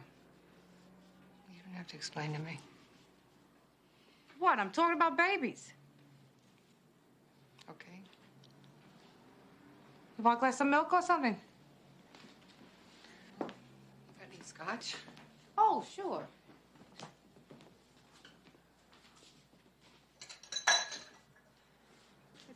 Oh, it's nicer. Oh, thanks. How's the case going? I broke it tonight. Griffin is not guilty. I was right and everybody else was wrong. So I'm gonna bring Donahue in tomorrow. It's fast work. Yeah. Congratulations. Oh, thanks. I feel like hell. This job is hard enough for a man, Mary Beth. You add to it the flack they give a woman, it's almost impossible. Maybe I'm just not cut out for it. Or maybe I just have to settle for being a great detective. Now, you listen to me, Christine. You are a great detective, and you don't have to settle for anything. You're gonna be very good at running the squad. It takes time, is all. You're getting used to it still. Yeah, you tell that to Nelman. Nelman? What does Nelman know? He still thinks a pregnant woman is an eyesore, should be kept hidden in the house. Nelman. You're better than he is, Christine. You're smarter than he is. You got more nerve than he does. And you'll be better with people, too. With a little more practice. You can go as high as you want to in the department, Christine. And you'll be doing it for all of us. Make up for the Nelmans.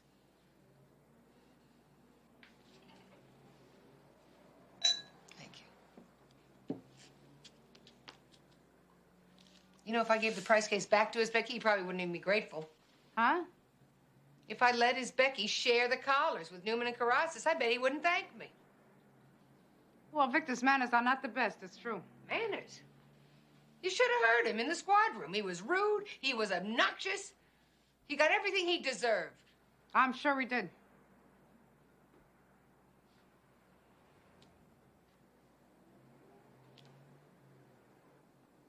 How's your phone? Go ahead.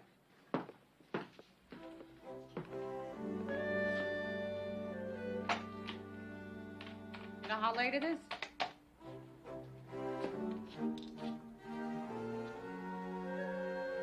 Hello, Victor. I just knew you'd be up.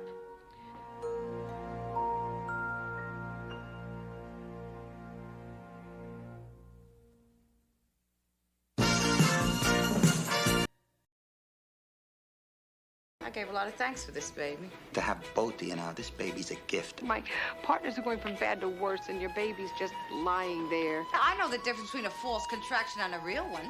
I don't want to leave you alone. I'm not gonna be alone. Anything you need? A ride to the hospital. You're gonna be terrific. Grace under pressure. Are you doing hee-hees already? Nurse, we have a pregnant woman here. They're almost there. Come on, give the kid some air. Give the kid some air. I'm gonna be an aunt.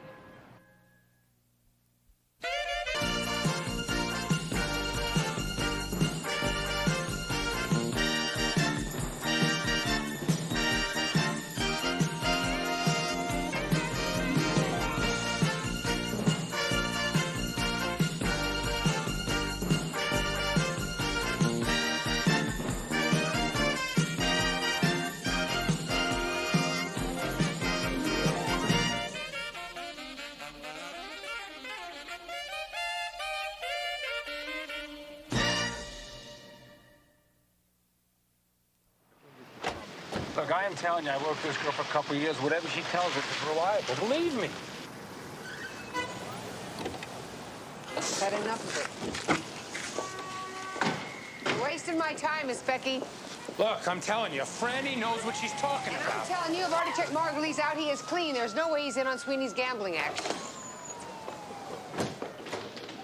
Good morning. Speak for yourself, Coleman. She's done business with Margulies. Among others. What's that supposed to mean? It means that just because you and Franny have had a few good tumbles in the sack, that does not qualify her as a reliable NYPD source on known bookmakers. I never let business interfere with pleasure. Don't you mean you never let pleasure interfere with business? You got it right the first time. Cagney! Victor, enough! There are a lot of facts about Franny you don't know anything about. And I want to let you know exactly how I feel about her. Look, all I am saying is let's check out Margulies again. Becky, what are you doing in here? Oh, sorry. Cagney, please. Well, when you decide on it, just ask for Andre. Okay, thanks. 1 week with this Becky, Mary Beth. I understand why people go over the edge. His girlfriend didn't come through, right? I didn't say that. So we got lucky. Now all we have to do is get a warrant to have a tap it on Margulise's phone, as Becky's not stopped gloating about it yet. You're the ski expert here. Is this gonna keep Harv Jr. warm enough?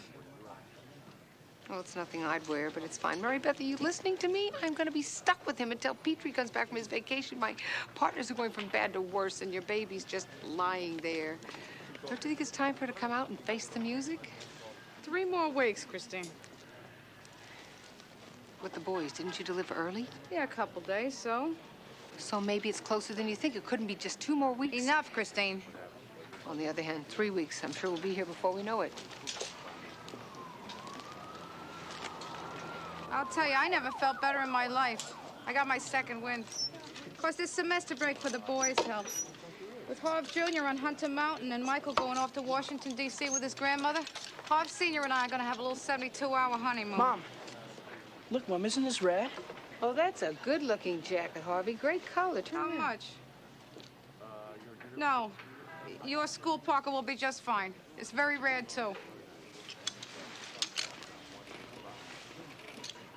This little ski outing happen to include boys and girls by any chance? Yeah. Good luck. What do you mean by that? The coming of age, Mary Beth. You have a growing boy on your hands who's probably chomping at the bit to sow some wild oats. As soon as he gets rid of old Mom and Dad. Mom, look at these racers. You're renting.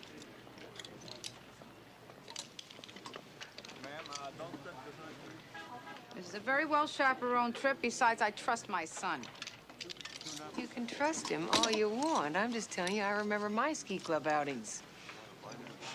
Oh, I wonder whatever happened to Rex Emenegger. Listen to this.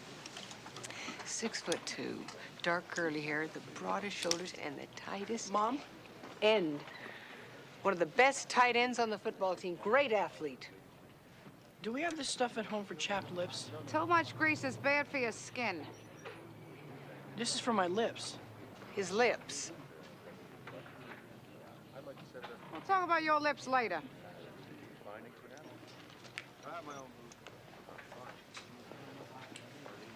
I'm telling you, you can't keep a kid under wraps, Mary Beth. You gotta let go sometime.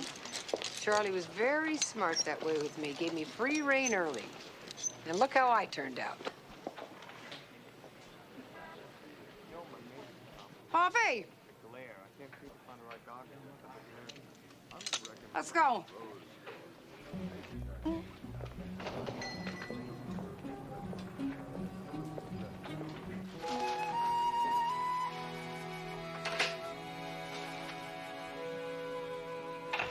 Tell me again, how many parents are going along to chaperone? Where you guys been? Hi, honey. Shopping for Harv Jr.'s ski trip. Hey, come on, Mary Beth. You heard what the doctor said about taking it easy. You want the kid Harvey? jumping the gun before you're ready? Let me have I'm this. fine. Harv. How many? Mom, I got home.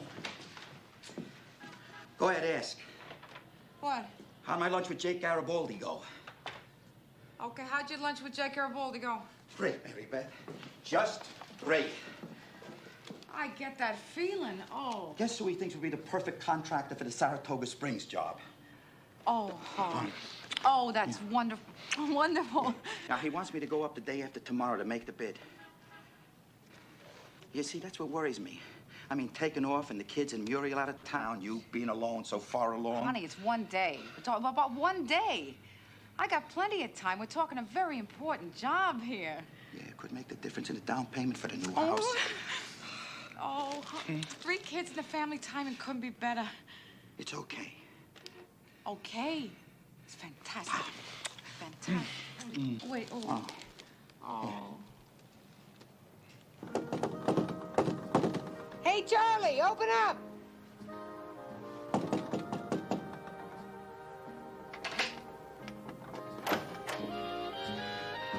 Hey, Charlie! Chrissy. Hey, Pop. I've been knocking out there, but you had your music on so loud. Well, I sure wish you'd called to let me know you were coming. Well, I want to take you out to dinner. What do you say, huh? My treat.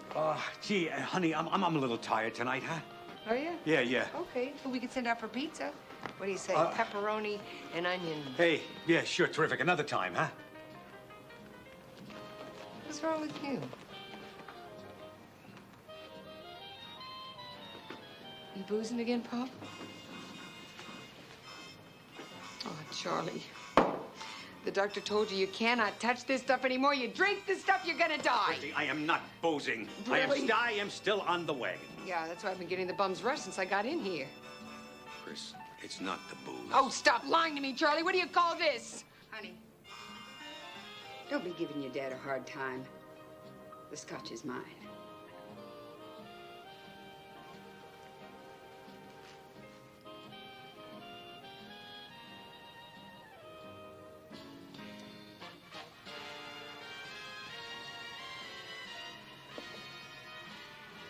Didn't know you had company, Pop.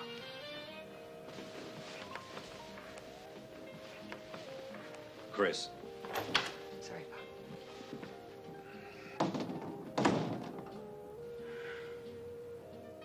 Oh, boy.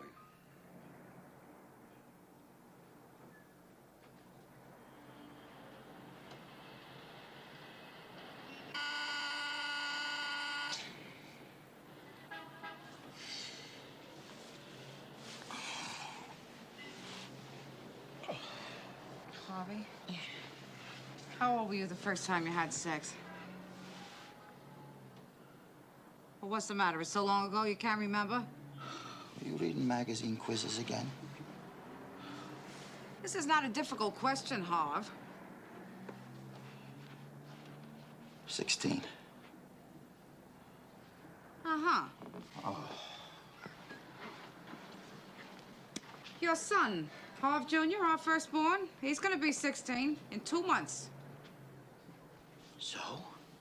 So? When was the last time you had a talk with him? You know what I'm referring to. Yeah. We straightened this all out when he was 12 years old, Mary Beth. 12? 12. I'm not talking birds and bees here, Harvey.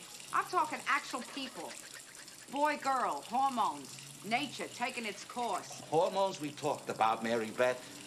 Well, I think it's time for an update. When we both get back, we'll talk. No, Harvey, before you both leave. Tonight, Harv, this field trip is for young males and females. Mary Beth, there are 3 sets of parents chaperoning him, and the kid will be lucky if he can get to the John by himself. Harvey, I was living at home with my mother, looking over my shoulder the whole time. And when we were at your place, Muriel's right sure that we never had to earn it to ourselves. And we found one anyway. Yeah, we sure did, didn't we? Yeah. Tonight, Harv. Tonight. You know, you're right about Harvey Jr. He's probably just a chip off the old block.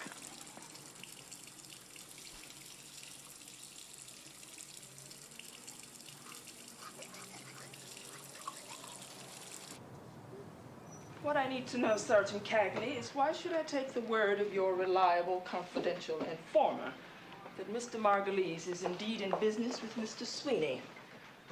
Your Honor, this lady has helped the department a great deal in the past. And what's the lady's name? The source prefers to remain anonymous, Your Honor, but if I could remind you again about the cheese box terminal attached to Mr. Margulies' telephone. It's a free country. It's not against the law to reroute calls from one address to another. That's right, Judge. But this guy's got a yellow sheet with a history of bookmaking arrests. For 6 years, Mr. Margulies has had a clean record. You can't nail the man for past mistakes. Forget old history, Your Honor. In the last 4 weeks, surveillance has photographed him in conversations with known gamblers on 5 separate occasions, including one Ed Sweeney. I think that meets the criteria for probable cause. Sergeant Cagney, I prefer more than probable cause. Mr. Margulies' constitutional rights are at stake here. Let's get straight, Judge. The people like you and me respected every criminal's constitutional rights. We never get them behind bars. Your Honor, I think what Detective Isbecki meant to say... An honest cop. I like that. Your Honor... In this particular case, probable cause would be sufficient. All right.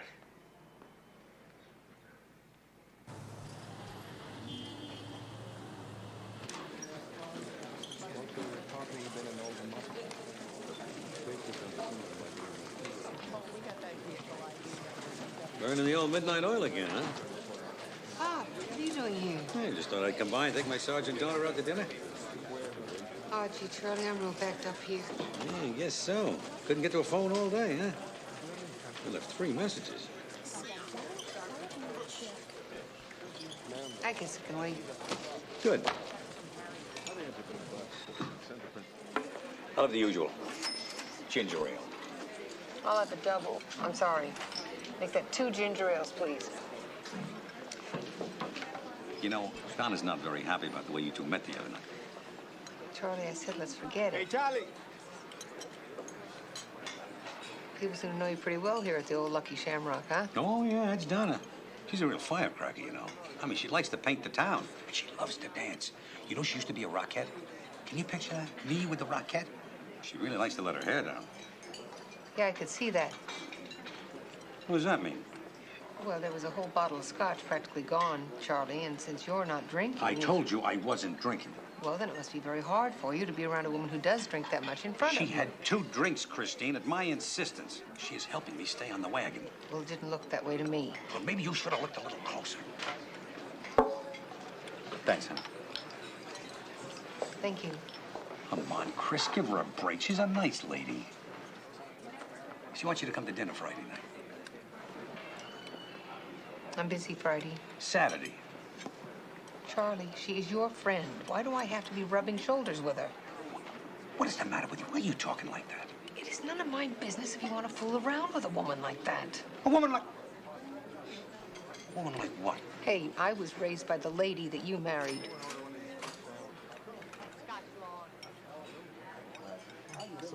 Chris, your mother was a wonderful, wonderful woman. She just forgot how to have fun, that's all. She started taking everything so seriously.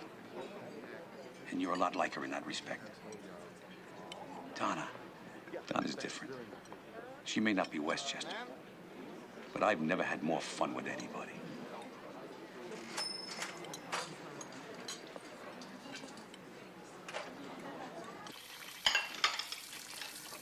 What you reading, babe? This doctor, he says the couples planning families can determine whether it's a boy or a girl depending on their diet. Diet? Yeah, quote, for couples preferring girls, the husband is advised to consume large amounts of coffee for several weeks prior to coitus to raise the acidity level of the sperm cells, unquote. Mary Beth, why are you reading this now? It's interesting. Yeah, I know, but it's like ordering another round of beers after everybody's gone home. The party's over, Mary Beth. Boy or girl, I'm happy because he's ours. Yeah. You know, as long as our baby's healthy. Oh, all right. I understand now. Hmm? Yeah, I remember this happened a couple of weeks before both the boys were born. What happened? Well, you get a little nervous, honey. I wouldn't say I was nervous. Well, maybe that's a bad word. It's like you get anxious. I wouldn't say I was anxious either. Well, what do you call it, Mary Beth? It's like you get, I don't know, what is it? It's like you get hopped up. Yeah. It's like a little bird working overtime, you know, trying to build a nest before the winter comes. Oh. That's nice, huh? Yeah. Well, maybe something like that. I'm getting ready for change and newness, and I gave a lot of thanks for this, baby. You and me both, sweetheart. Sometimes it seems like a dream. I mean, being a father again at my age, starting all over like when we first got married, before the hard times. I mean, nothing could stop us then. Last year when you got sick and I thought I lost you, I mean, to have both of you now, this baby's a gift, Mary Beth, a gift. Ooh. What is it? What's wrong? What is it? Nothing. No, nothing. It's just, it's a forced contraction, that's all. Well, how do you know that? Maybe it's a warning. I mean, maybe something's gonna happen in a couple of hours. I'm calling Saratoga Springs. Oh, don't be silly. It's a false contraction. I know the difference between a false contraction and a real one. No offense, Mary Beth, but it's been 11 years. You're out of practice. I'm calling Jake and I'm canceling tomorrow. Harvey Lacey, You talk about me getting all hopped up. You're the one who's hopping off the deep end here. I don't want to leave you alone. I'm not gonna be alone. Christina's a phone call away. And if this baby gets all nervous and anxious and decides to come early, I'll just tell him he has to wait till his daddy gets home. Nothing's going wrong. I won't let it.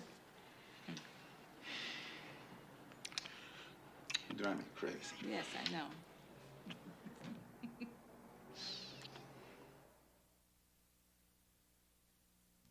Drive a hard car with Garibaldi. I will. But not too hard. Okay. Be careful on those roads and give me a call when you get in.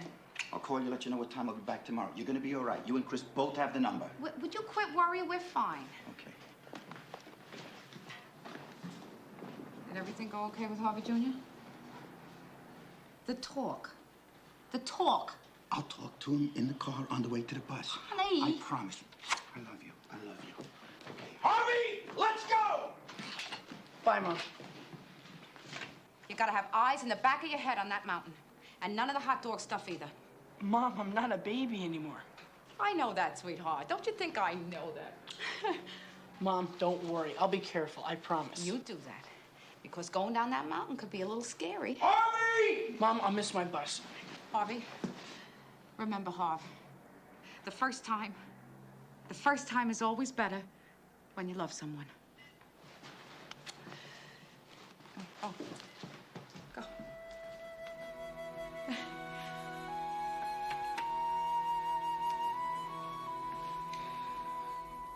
I'm telling you, I can't afford any more action on the Knicks. I'm holding the line at 3. Hey, I told this guy that I could get him some action on his 50 grand. Look, I got 500 grand covered. If I go any more, I'll have to lay off. Oh, come on, you can go another 50. How about going both ways? Well, hey, if you want to go both ways, that's something else. I'm only in this for the juice. All right, it's a deal. 25 each way. Done. Margulies is certainly doing his best to keep Ma Bell in business. By the way he's talking, he's gonna put himself right out of business. I'm gonna have these tapes transferred by this afternoon. You want me to pick you up some coffee before I head back? I got coffee running out my ears. Okay. Something to nibble on, maybe. How about a pair of knuckles? You're tough. You're predictable. Come on, Cagney. Don't you ever dream about how it would be between us? Not in my wildest.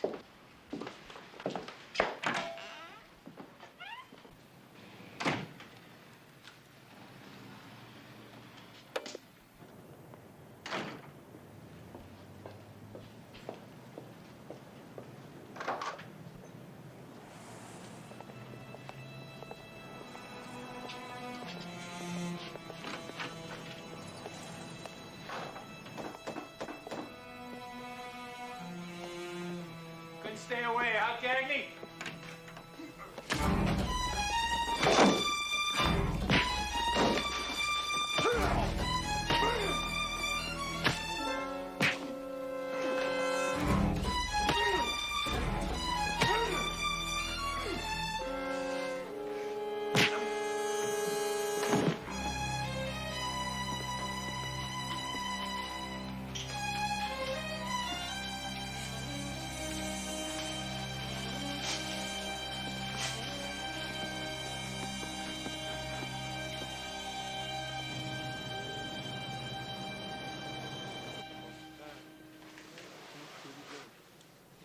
Keep it down. You shouldn't talk at all. You're not even supposed to be here. How you doing? I'm okay. I'm just taking a break. That's all.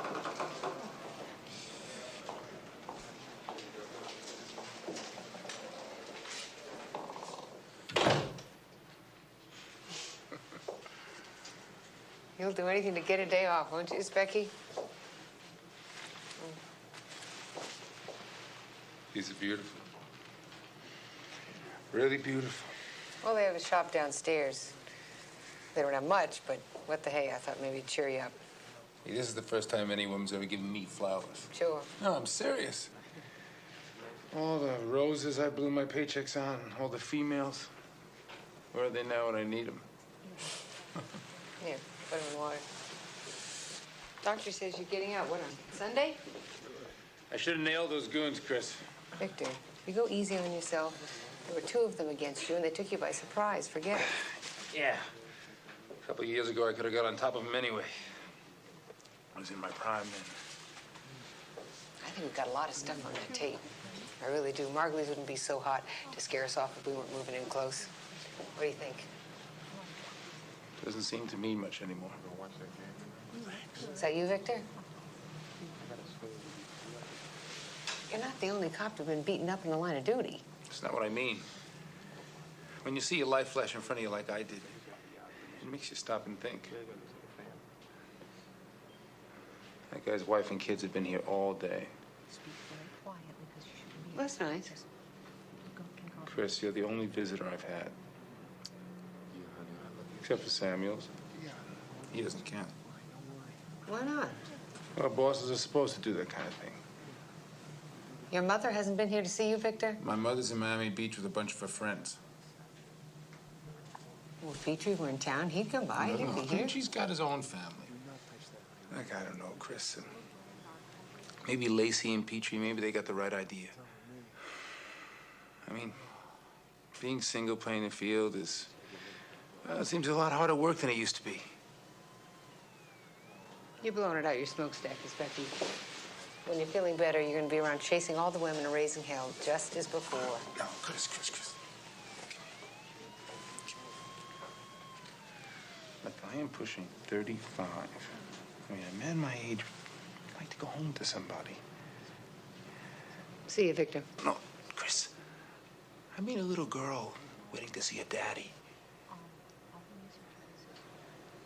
Don't you think about stuff like that? No.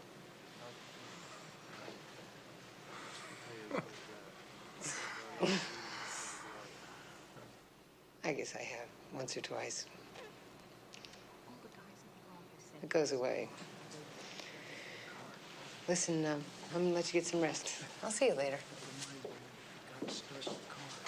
Cagney. Thanks for stopping by. I was in the neighborhood. Cagney back from the hospital yet? Not yet. Look at his charmer, Lieutenant. His M.O. says he used to muscle for Sweeney. Matches his Becky's descriptions right down to the scar on the right cheek. Yeah, good. Bring him in as a material witness. Let him sweat a couple of days until his Becky's ready to look at him in the lineup. Right. Hi, guys. Hi. Lieutenant, how are we doing here? Couldn't get much better. Here's the transcripts of his Becky's tapes. Looks like we hit pay dirt.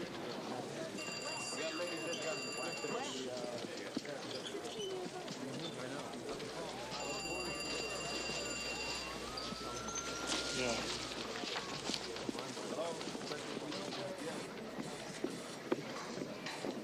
Honey, where can we talk? Private.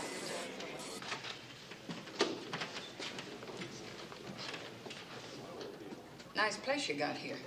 Private.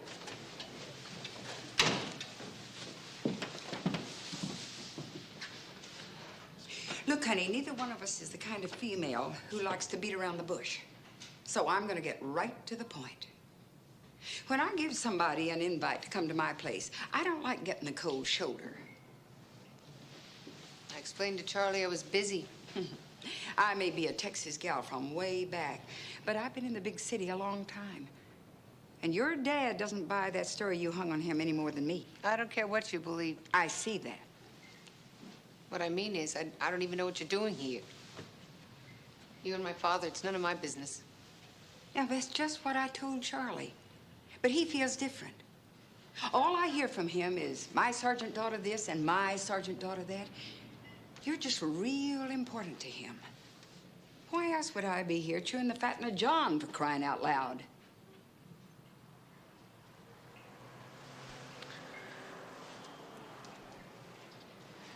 Charlie says you're a dancer? Well, yeah. Yeah, sure. Well, I was a dancer. That's before the old legs started to slow down. Then the rest of the body decided to go south. That didn't help. So lately, I've been filling in a couple of days as barmaid down at the Lucky Shamrock on 39th. You know the place? I've been there. Cute place. Look, if you and Charlie want to see each other. Look, honey, what do you think we've been doing the last 3 months? months? Let me tell you something. Your dad is a great guy, and there's not many of them left. I expect him and me are going to keep seeing each other for quite a while. What I'm saying is, I'm going to be around. If you want to get to know me better, that's up to you.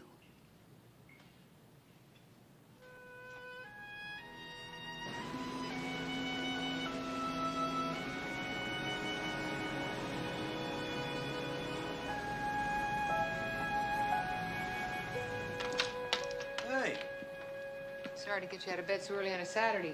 Oh, that's okay. Just takes a little longer for these old bones to wake up, longer than it used to. How's it going? Donna came by to see me. No?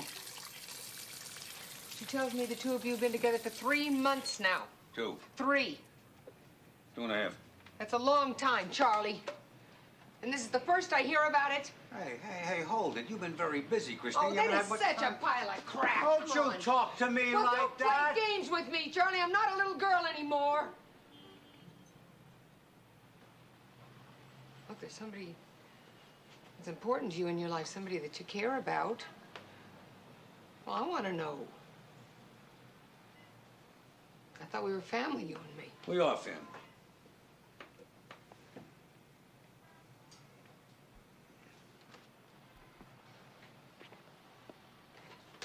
I just don't like being alone anymore, Chris. I'm just getting older. I don't know, it's harder. Something you won't have to worry about for a long time.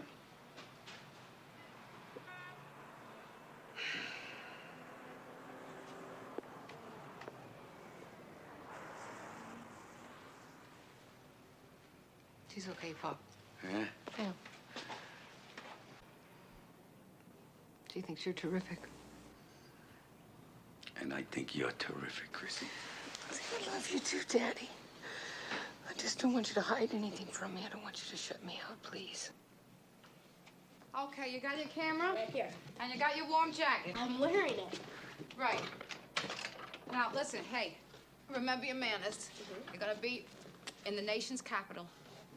All right, Grandma's waiting. Give her this for me. Okay, I love you. Love you too. Bye.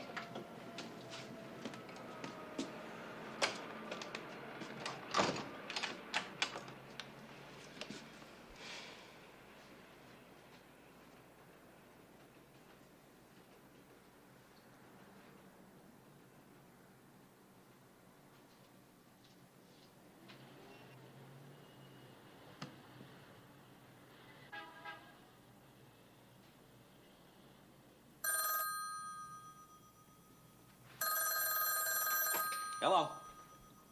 Yeah, just a minute. Hey, Chris, it's Mary Beth.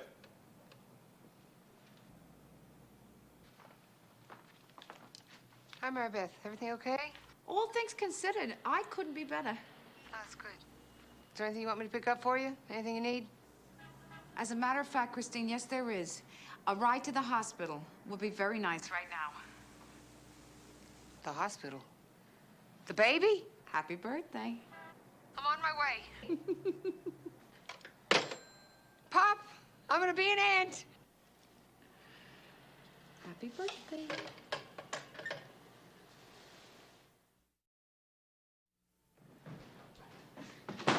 Mary Beth, it's me.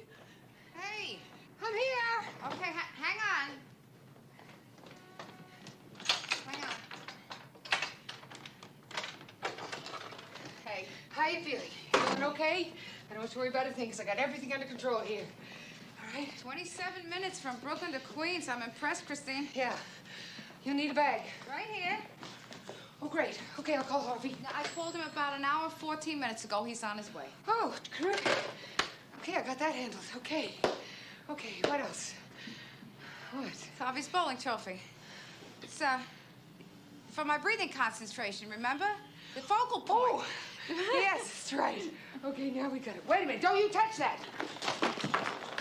Oh, damn it. I'm sorry. Mary Beth, here, you hold that. We'll get this together in no time, okay? Why don't you get on down to the car? I'm parked in the tow-away zone.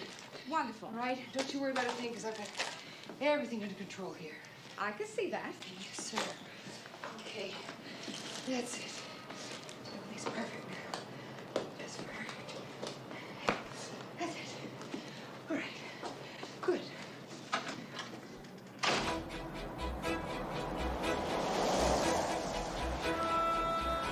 Where is the seatbelt? On my list to buy.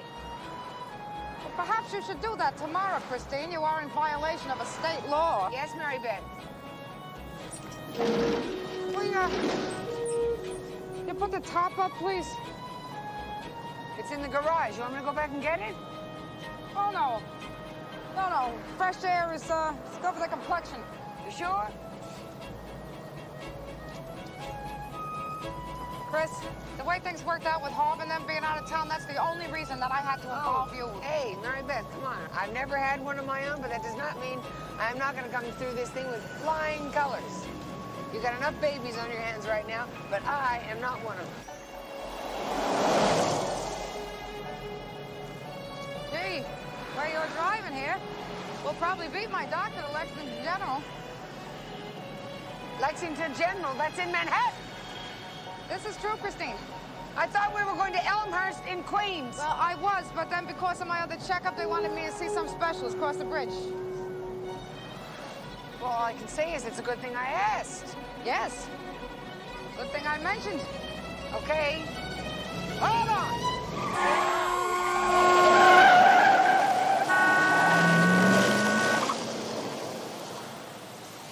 Okay?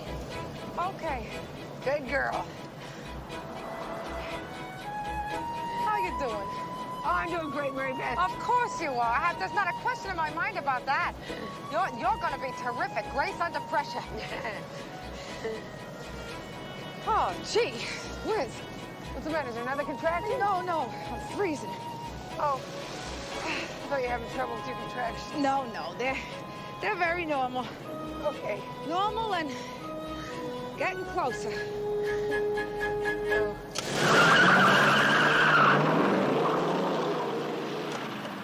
We're on a roll now.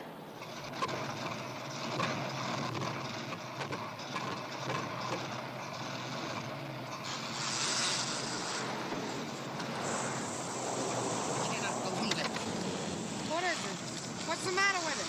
It's probably just flooded. This here baby has never let me down. It's a great car. I do something. Says something like I don't believe it. I knew I should have sold this. Hey, just relax, Christine. All right? I'm fine. Are you fine? I'm fine. That's fine. I'll be right back. You want me to jump out the way? Give me a break, all right? What is it? I don't know. I think it's the transmission again. Well, that's okay. Hey, we got an hour still. I think the traction's about 4 minutes above. We got at least an hour. An hour? Well, maybe 2. Listen, I'm going to call a tow truck, all right? There are hundreds of them around this time of morning with the commuter traffic. You know how they love to make a buck. Yeah, there's probably going to be one along here before you get back. Yeah, great. Okay, so your horn works, all right? Try your light. Keep it moving. Be right back. Yeah.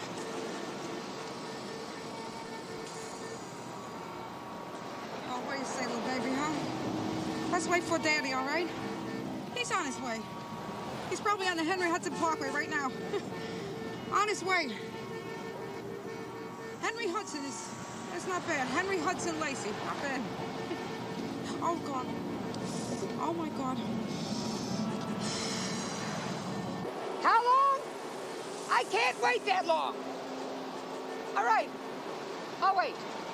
Thanks.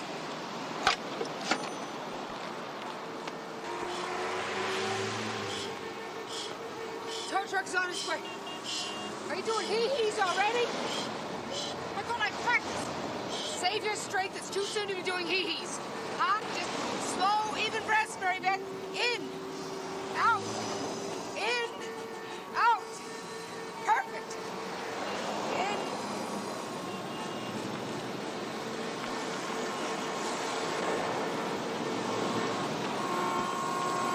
I'm a police officer. We need a cab right up here if you'd follow me, please. No. Cash, all right? Just follow me. All right? Hold it, please. Hold it, please. That's it. Right on. That's it, yeah. Come on, right here. Right on through.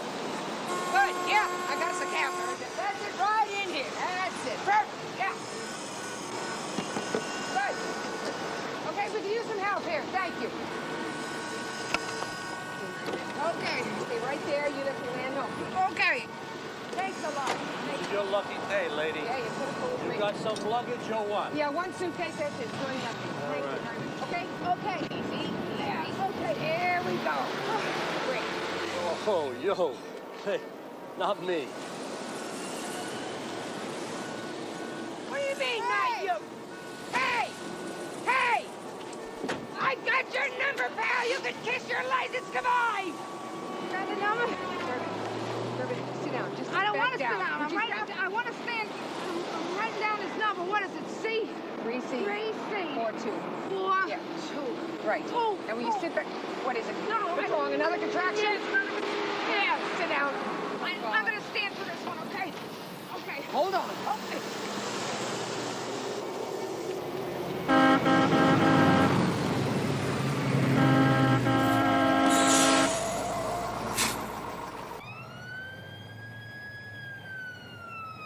Here we go.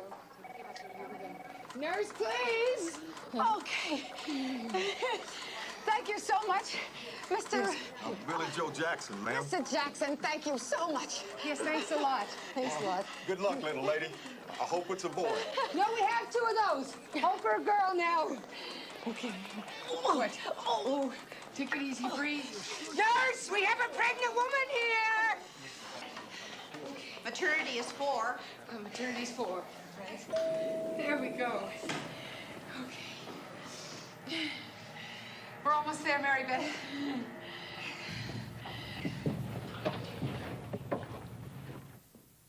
Hey, what's going on here? What the hell is wrong with the damn machinery? Uh-oh. What is it? What is it? My water broke. Her water broke? My water broke. What are we gonna do in here? Take a couple of deep breaths, Mrs. Lacey. Excuse me. I did that. Oh, God. Might not be such a bad idea for you either.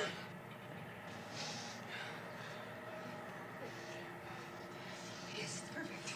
In. Out. In. Out. Out. Here we go. Breathe easily, Mary Beth. Here we are. It's the 4th floor. We're on the maternity ward, Mary Beth. We're almost there. Okay? Hello, one with Mrs. Lacey. Where's her room, please? Yes, it's right down here, Mary Beth. Hey! Hey! It's hard to concentrate. I know, It's hard to concentrate. That's why I'm here. That's why I'm here. That's why I'm here. Just relax. Breathe in. Breathe in. Come on, give the kid some air. Give the kid some air.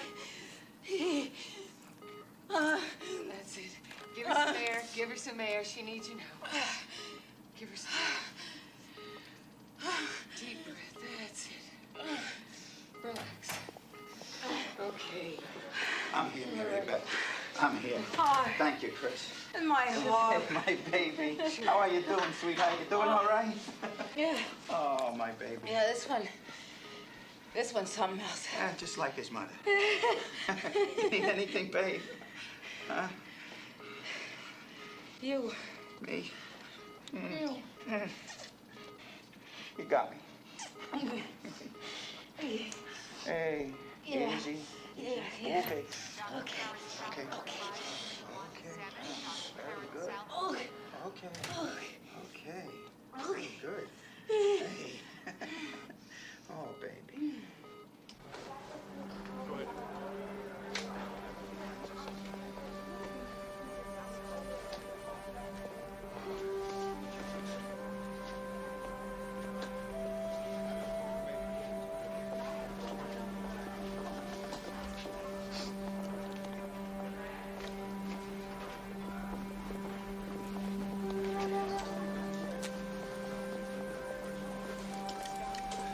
Cigarette? Oh, no, thanks. I don't smoke. Neither do I.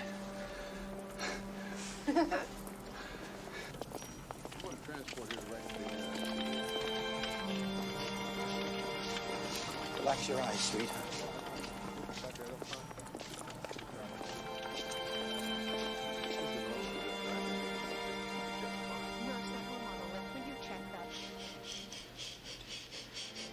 Nice and slow, Mary.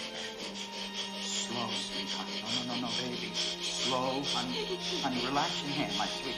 Mary Beth, please. Come on. Relax. Relax, baby. Relax your shoulder. Relax. Refill? Yeah.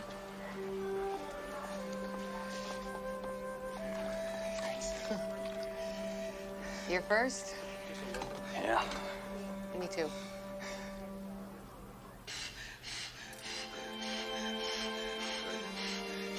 Guy, push. In a moment. We're almost there. You're doing great. Great, sweetheart. Terrific. You want some ice? A baby.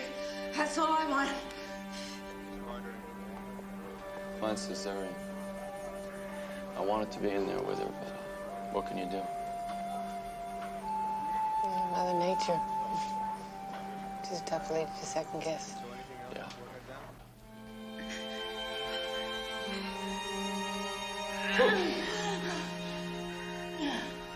One more, please. Push. And one more time. Push. You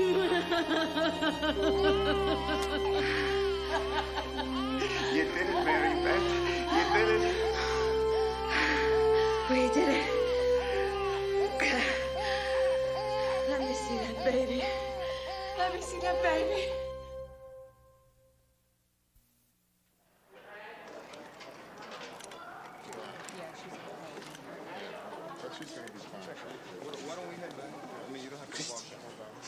It's a girl. It's a beautiful girl. It looks just like her mother. Oh, Harvey, it's a girl. Congratulations. Oh, thank you. Thanks very much. Oh, that's great.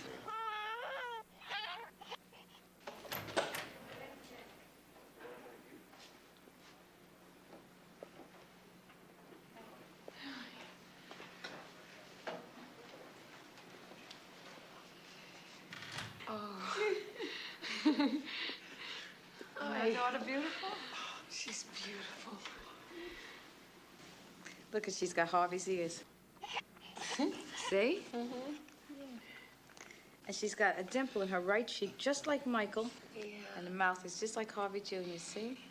Mother's personality, no doubt about that.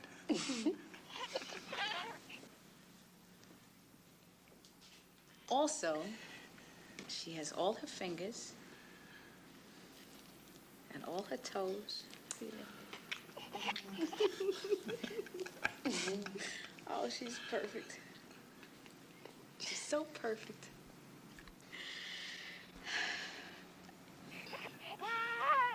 Alice. Oh, that's beautiful.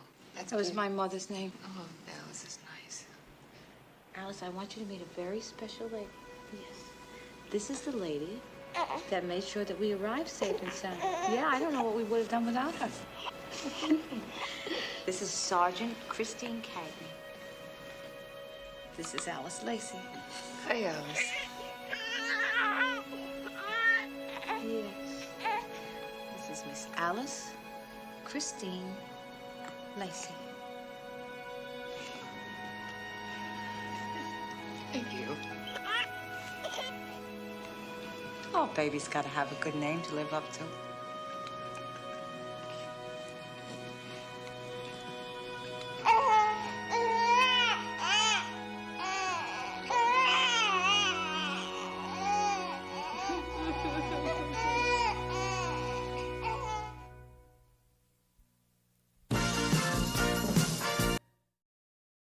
You are so stubborn. This case is as important to me as it is to you, Sergeant. If your patient is not available for interrogation, Man's radioactive. I'd sure like to know how he got that way. Stealing plutonium is a federal offense. One person died already. He can't wait to be responsible for more. You and I are making a new home for our family. I'm planning on a future. We are all sitting ducks if somebody presses the wrong button. So how long before somebody sells that plutonium to the highest bidder? Getting emotional? Well, somebody better get emotional because we're talking people's lives here.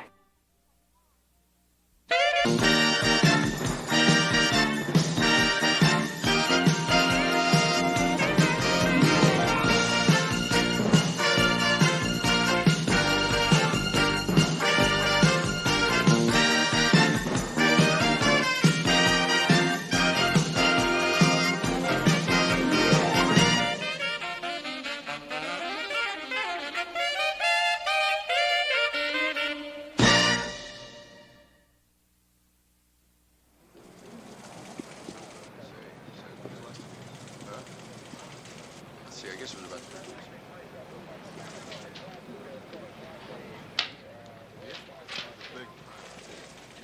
That's a good cleaners.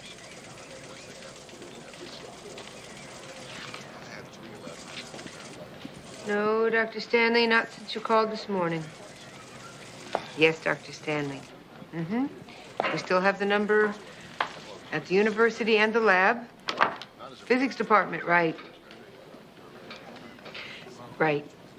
Right. Goodbye, Dr. Stanley. 2 days since his car was broken into, and he can't understand why the thief isn't public enemy #1. I hate these Pandy-Annie cases. Christine, what do you think of this here? Fixer-upper in Floral Park. Super clean, 4 bedrooms. Quote, needs a woman's loving touch to turn this house into a home, unquote. What do you think? Fixer-upper? I think that's real estate for falling apart. $160,000? Hey, get what you paid for, Mary Beth. That's what I was hoping. Detective Lacey, 14th Squad. Oh, hello, Mrs. Jacoby. Yes, this is perfect timing. Yeah, I was just looking through the latest listings.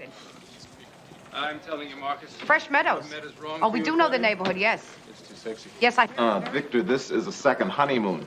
How many bedrooms? Cagney, what do you think? Well, that's... Second honeymoon? Yeah. Paradise Island in the Bahamas is very romantic. Oh, yeah. Scuba diving ain't bad either. I bet you're a water sign. Excuse me? Your sign. Scorpio, Pisces, Cancer, right? Victor, you sound like a throwback to those singles bars in the 70s. I bet you're a Scorpio. They always get real cranky when they don't I'm get an out. Aries, okay? I'm pushy. Aries. Aries, you're kidding. Well, my younger sister is an Aries. The You know, moon one must who be in thinks she's a Scorpio. reincarnation of Anne Boleyn. So when is your birthday, Cagney? When's yours, Newman? February 3rd, 1958. 1958? Aquarius, they are always a Oh, little you're baby. depressing, Newman. So you have a birthday coming up pretty soon, huh? Yeah, Cagney. When is your birthday? Exactly. Maybe I'll send you some flowers, Cagney. Be still my heart. This isn't going to make the front page, but considering how slow the week has been, I guess something's better than nothing, right? Depends on who's offering. What you got, Sergeant? Well, last 61 had paid her. Courtesy of the 40th precinct, they're holding a suspect who was found with the goods. What do you know? Dr. Stanley got lucky. Yeah, the suspect didn't. He's in the emergency room with Sisters of Hope. That's a nice name for a hospital. It's kind of uplifting, you know? Now, we give pursuit, and this cowboy tries to outrun us. Now, we're really traveling with Mario Andretti here, fails to make a corner. He wraps himself around a telephone pole, knocks himself out. The guy sitting next to him, a white male, jumps out of the passenger side and takes off like a bird. The white male who takes off like a bird. 1920, medium build, 5'8", light haircut and a shag, real snappy dresser. Too preppy, not my style. Very yuppie, the store owner told us. Hey, isn't everybody? Thank you, officer. Marshal G. Owens. Sorry, Sarge, the suspect is unconscious and currently undergoing medical testing. Now, Dr. Giordano told us he'd let us know as soon as he's available for interrogation. Well, until he lets us know, do we have an ID on Jimmy the Wilkins, age 18, occupation student. We found a university ID card. Stolen goods in the car? 6 car stereo sent to the property clerk, 1 small metal suitcase sent to the police lab with a DD-45A for analysis. Well, thank you very much, Officer Owens. We aim to please, man. Mm-hmm. Thank you. That's something, huh? Yeah, where the hell do they get these rookies? No, I'm talking about the kid running out on his friend. When his buddy is hurt and all. Makes you wonder why he took out of there so fast. Well, his buddy, he's probably got a yellow sheet 6 feet long. Just doesn't want to get nailed again, I guess. So tonight, Mrs. Jacoby is taking us to see this 4-bedroom, 2.5 bath in Fresh Meadows, which is really Flushing, but she says Fresh Meadows is more desirable. Did you ever hear that? Uh-uh. Oh. Well, she says the owners are very motivated. Can't sell the sucker, huh? She didn't say that exactly. They just lowered the price? $10,000, which is good for us, we figure. You know, if it's such a terrific house, how come they're having such a hard time unloading it? You gotta think about that.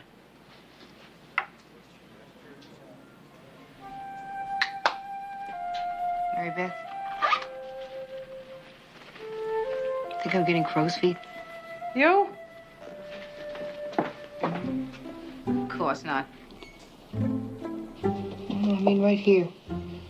Under my eye, see? Those are laugh lines. I hate it when you're kind. You're cheerful tonight. I don't know why I bought this. I hate mold. I think you look very snazzy, except for the wrinkles.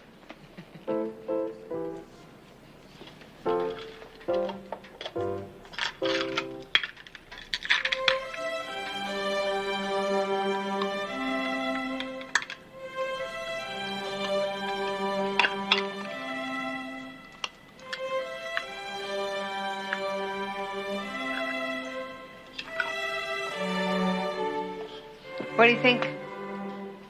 Younger? Thought you only wore those when you go to bed at night. The more I wear them, the better my bite. Oh, Christine, I always thought your bite was fine. It's your bark that needs a little work.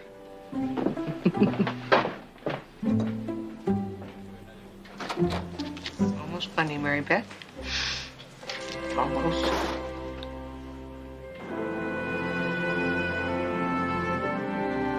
This is one of the loveliest options of the house. The all-purpose finished basement.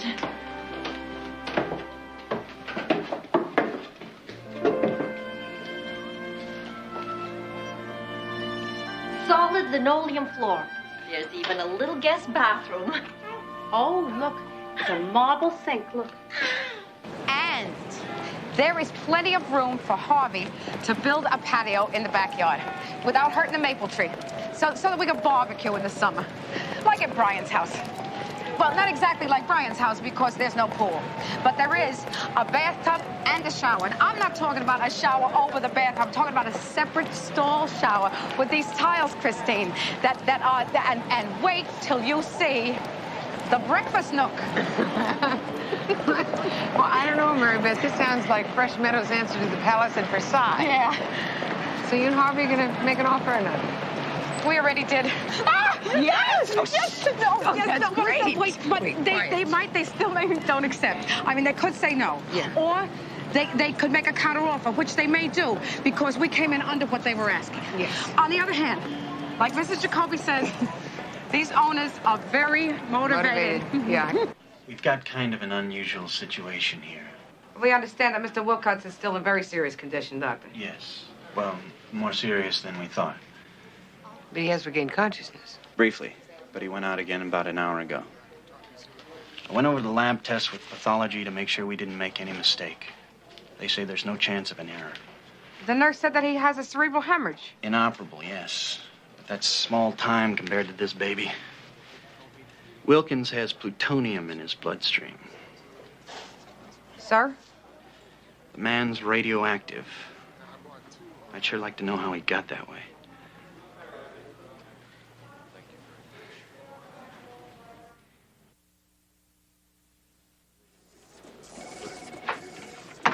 We can't talk in there. I can't disturb my colleagues.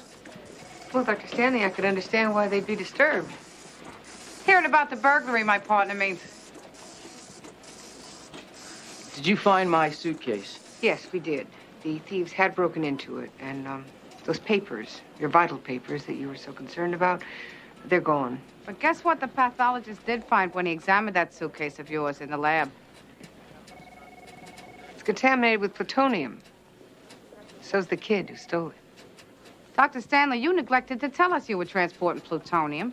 I put it in a regulation type B lead vial. I took every precaution. There are federal statutes, Doctor, controlling the transportation of hazardous materials. Have you any idea the kind of red tape that I'd have to put up with to get government clearance? I am already behind schedule, and I can't afford that. I'm up for my grant renewal. I don't care if you're up for a Nobel Prize. There is missing plutonium somewhere out there because of you. How the hell am I supposed to know that my car is going to get broken into? 5 minutes is all I left it. 5 minutes. Man is a physicist. You'd think he would have known better. Week is picking up. Oh, gee, I guess it is. Looks like someone beat me to it, Sergeant. I bet they're from David. Oh, isn't that lovely? Happy birthday, love, Brian. Kiss off, Newman. That's sweet. Who is Brian? Some guy who likes to throw his money around to impress women. Who needs him? Come on, Cagney, what's he got that I don't? Probably wears wingtip shoes. You sure he's not married, just keeping a sweet-looking blonde on the sly? Hey, that's no way to be talking about Christine's big brother. Brian is your big brother? Excuse me, Victor? Things are tough for single girls, huh? You tried computer dating services, Cagney? Out of my face, okay? I love the heat of a woman's anger, don't you, Victor? Chris, I didn't mean to say anything before. That's okay. Are you and David celebrating tonight? Brian's always early. Actually, my birthday isn't until Thursday. Are you and David celebrating Thursday night? No, Mary Beth, we are not. David doesn't know it's my birthday, and that's fine. Oh, Christine, I know you're shy about your birthday, I'm but not shy about it. I just think it's silly to make a big deal out of something that's really not even that big a deal. You are sounding like you're over the hill because you're going to be 39 years old. I'm not over the hill. On the other hand, I am up high enough where I'm getting a pretty good view. You think it's very old-fashioned here, Christine. You know that? All the magazine articles say that a woman does not even start her prime until she's 40 years old. And all those glamorous actresses, they say exactly the same thing. And take a look at them. Laugh lines only. Linda Evans is 43 years old already. That is 4 years older than All you're right, going to Mary be. Beth. And I heard Joan Collins was 68. All right, Mary Beth. Take a look at Lena Horne. I mean, the thing I love about birthdays is that it's a kind of a once-a-year time when your whole life passes before your eyes. That's what they say about people who are drowning.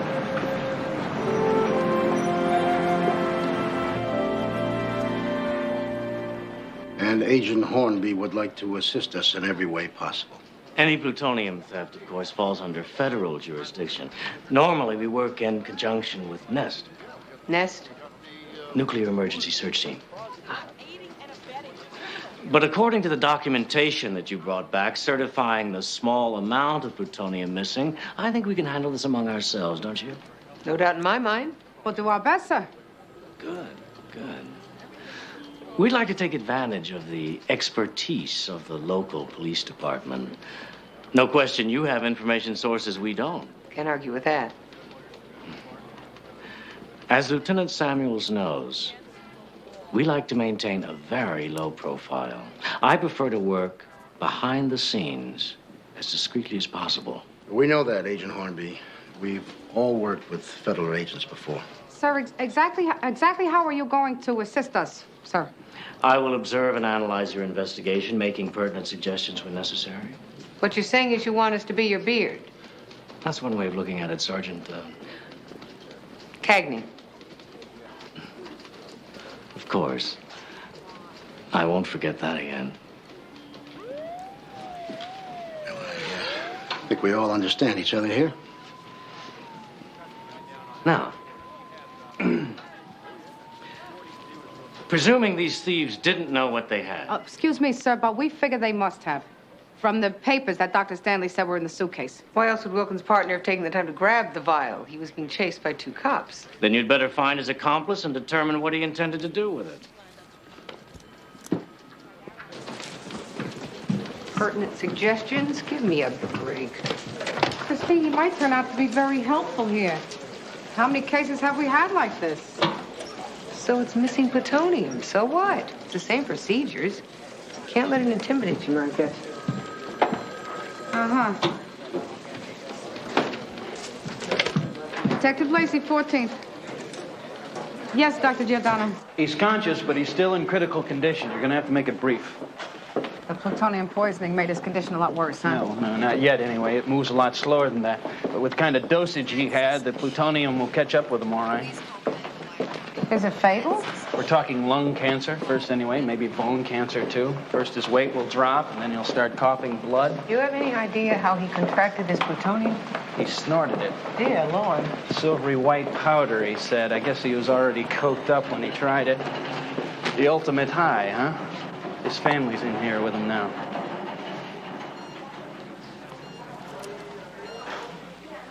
Emergency admitting.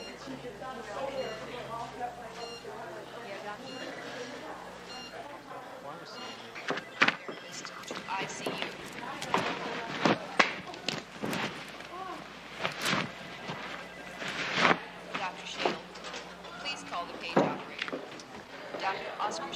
Now we know who we're looking for. One Dan Gorham, dropout student and aspiring plutonium dealer. Oh, I don't know, Christine, about Gorham selling this stuff.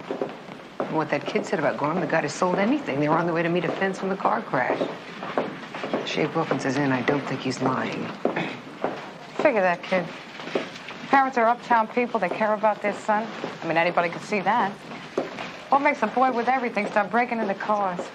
Easy money, he says. Easy money? What'd he need? The privileges he was born with? He threw it away. He didn't care. I hate it when people don't care. Dan Gorham's brother said seeing you used to be roommates. I already spoke to the Bureau of Radiation Control. Not since last semester.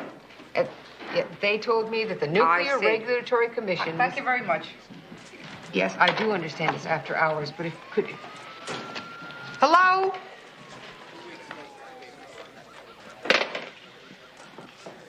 You have anything on Gorham? Like the parents said, they didn't know many of his friends. The old girlfriend said he started running around with a different crowd. She thought maybe he was stealing dope.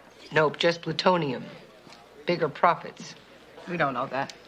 We don't know a damn thing, Mary Beth. How am I supposed to find out how this guy can sell this stuff if the government agencies won't even give me a straight answer? What about that person from the Department of Health who said they'd call you back? Oh, yeah, get this. All I have to do is fill out a 49 with my superiors, and then I can submit my questions in writing. And after I do that, they'll get back to us. I wish we were talking drugs. Dealers, sources, at least we'd know where to start. Well, burning midnight oil tonight, detectives? Hiya, Lynn. I see that reporters can't keep decent hours either. Certainly not when we're trying to get a line on how some small-time thief got himself contaminated with plutonium. Contaminated with what? Come on, Cagney. I've got very reliable sources. I understand the plutonium is still missing. Detective Lacey, if there's missing plutonium out there, the people in this city need to know about it. Then you know better than to ask us to comment on an ongoing investigation. I'm talking about more than some poor guy like Wilkins who happens to be in the wrong place at the wrong time and gets himself exposed to this stuff.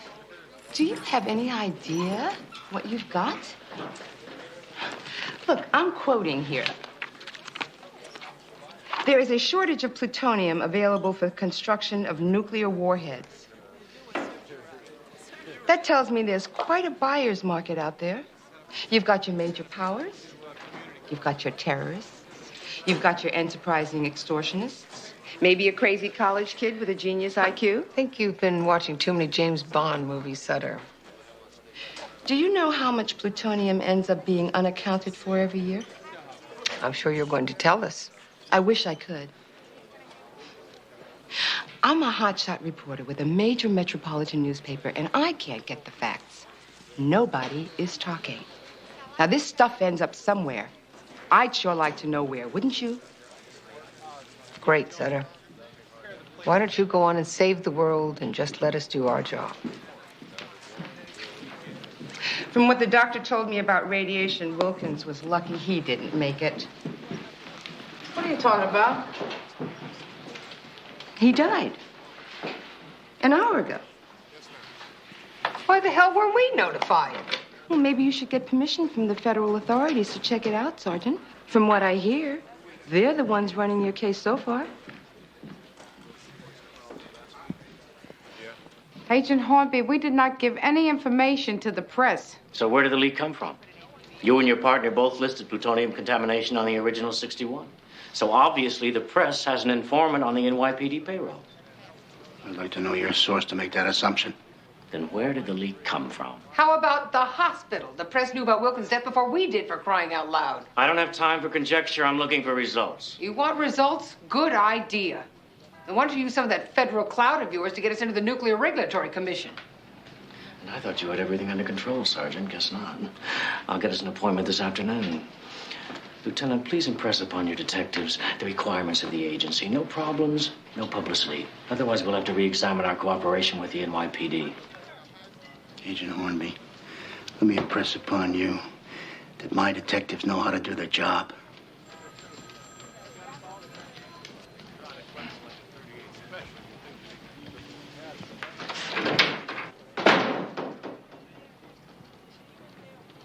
You told him, Lieutenant.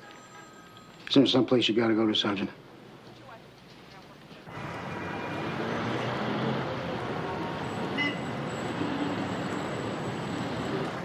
If people would just inform themselves, they wouldn't be nearly so intimidated by nuclear technology. That's exactly what we're trying to do. You were telling us about the plutonium-238, Mrs. Delacath. In simple terms, it's primarily used to power satellites. In simple terms, what would be the market for this kind of plutonium? Beats me. It's not weapons grade. All it's good for is research. Not nuclear research? Not in this country. Other countries, then? Not officially. How about unofficially? The way my people work is we like to focus on the immediate facts of this case. Let's not get into some long-term speculation.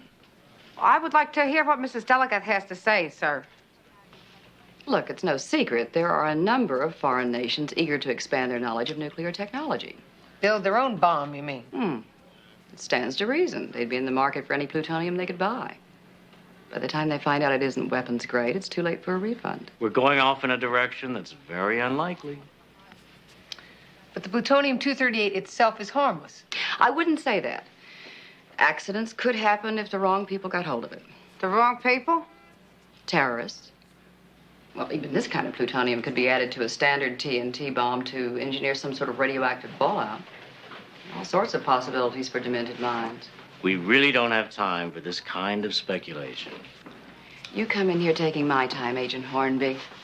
I'm not going to sugarcoat the facts to make them go down easier.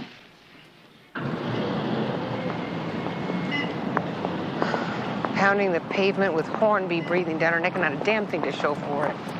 Let's go over it again. And then he blames us, saying that the publicity on Wilkins' death is driving Gorham into the woodwork. Hell, it should be driving him to a hospital to find out whether or not he was contaminated. Well, Wilkins said he was the only one that snorted this stuff. Quote, Gorham started to touch the vial, but he changed his mind and went and washed his hands, unquote. See, that's what I'm talking about. He knew enough to be scared. What he doesn't know is how much of that stuff he's been exposed to. So if he thinks that Wilkins died because of the contamination, then he should be trying to get help. Tomorrow we start checking emergency rooms. Yeah, tomorrow.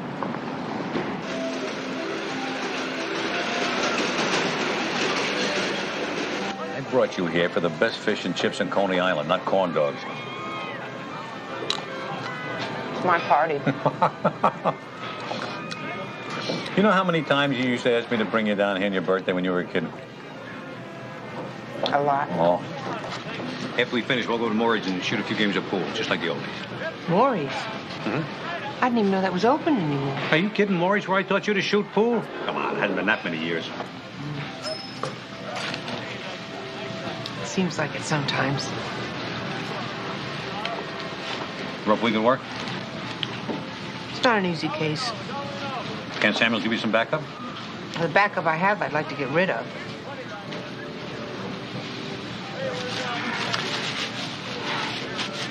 It's not so simple anymore, Papa. Want to take a walk? Yeah, sure.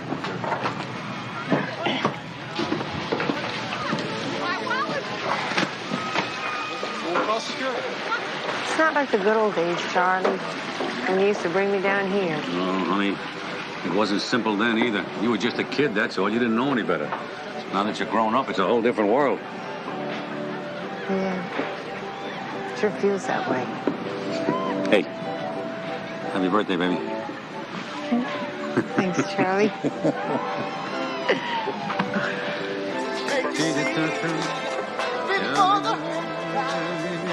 Are you ready?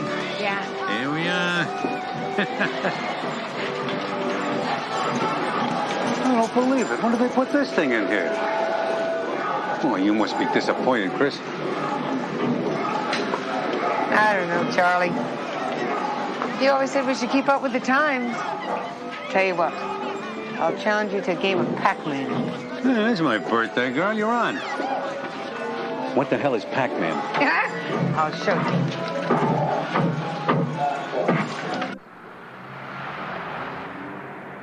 I'm going to go and check on Abby. Honey, she just got to sleep. I want to be sure that she didn't kick her blankets off again. Sweetheart. I'll be very quiet. Hey, Mike. I said bed 10 minutes ago. Harvey, TV time's over. It was a lousy program anyway. Don't be a hard case, Harvey. Good night, Jack. sweetheart. Mm.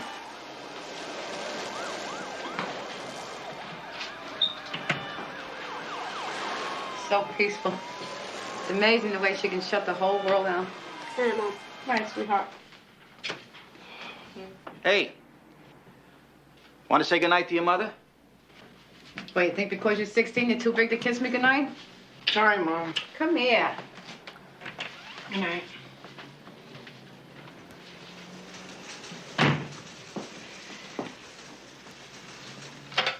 But once we found a house, he'd start feeling happier about moving. Before it was only talk. Now he knows it's for real. It's going to be hard for him, Harvey. Having to transfer schools, making new friends. Mary Beth, I went to 4 different schools. Each time I made it work. Harvey will, too. Honey, Yeah? you're always reading those news magazines. Hmm? I don't know anybody that pays more attention to that stuff than you do. Harvey, before I started working on this case I'm working on, do you remember ever reading anything about there being plutonium missing? What do you mean by missing? What do you mean by missing? Gone. Lost. Not there for bed check when they lock up at night. Yeah, I think I might have heard of something like that before. You might have? Does that make you a little nervous, Harvey? Mary Beth, it doesn't do any good to think about that kind of stuff. Well, I wish I didn't have to think about some of the things I heard about today, but it doesn't make it go away. Mary Beth, the government and the scientists, they are the ones running the show. People like you and me, we don't have a thing to say about it. Harvey, you don't really believe that. Do you know how lucky we are they kept the genie in a bottle this long? They can't do it forever, though. Well, what the heck does that mean?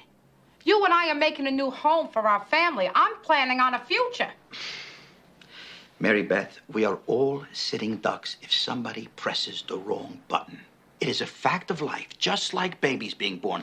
You just got to learn to live with it. The way it was, soldiers fought the wars. Today, everybody's a target. Men, women, kids, it doesn't matter. The big balloon goes up, it's all over. Well, that's terrific, Harvey. With the big balloon out there, why do we bother getting up tomorrow morning? You're going to wake up the baby. We may as well give up right now. Oh, will you calm down about this? The way you tell it, we might as well put our hands over our head, bend over, and kiss our tails goodbye. Go in there and tell that to your brand new baby daughter. I told you.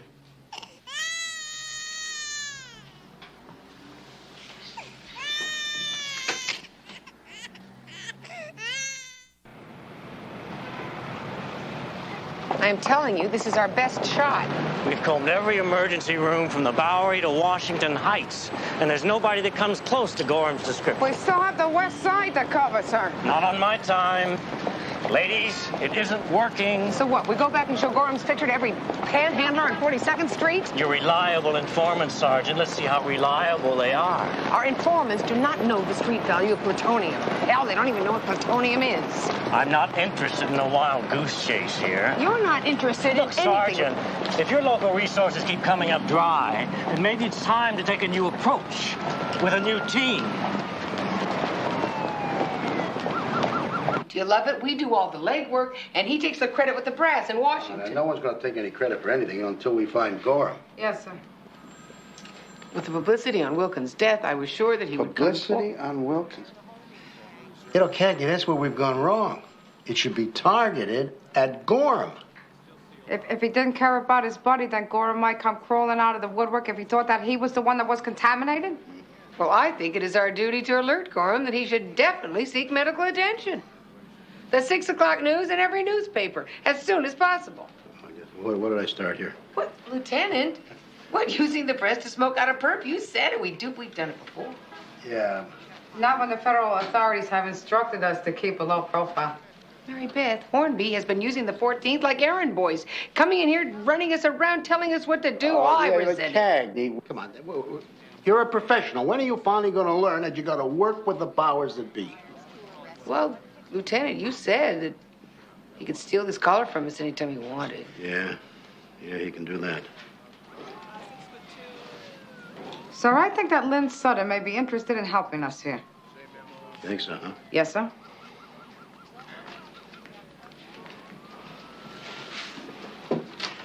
Hornby's worried about a press leak. I'll give him a press leak. 555-2424, sir.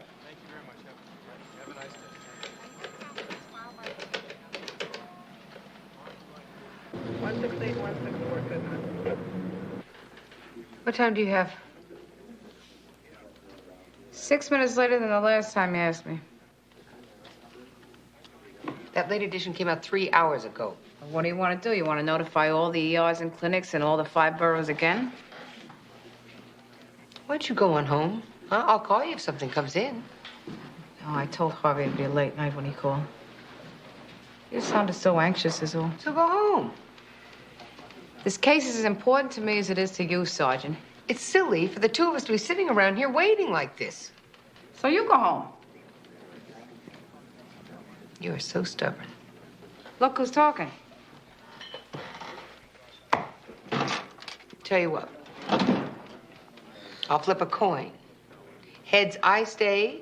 Tails, you stay, all right? All right. You win.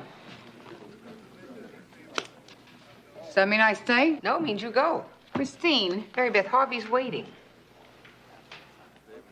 This is your sergeant speaking. I think the fix was in. Nobody said life was fair, Mary Beth.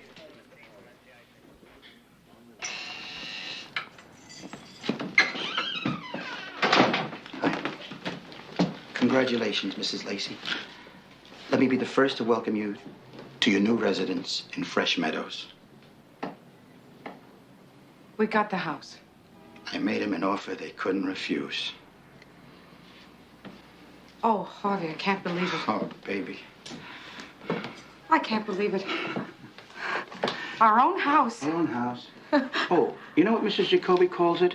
She calls it an investment in our future. Our future, Mary Beth.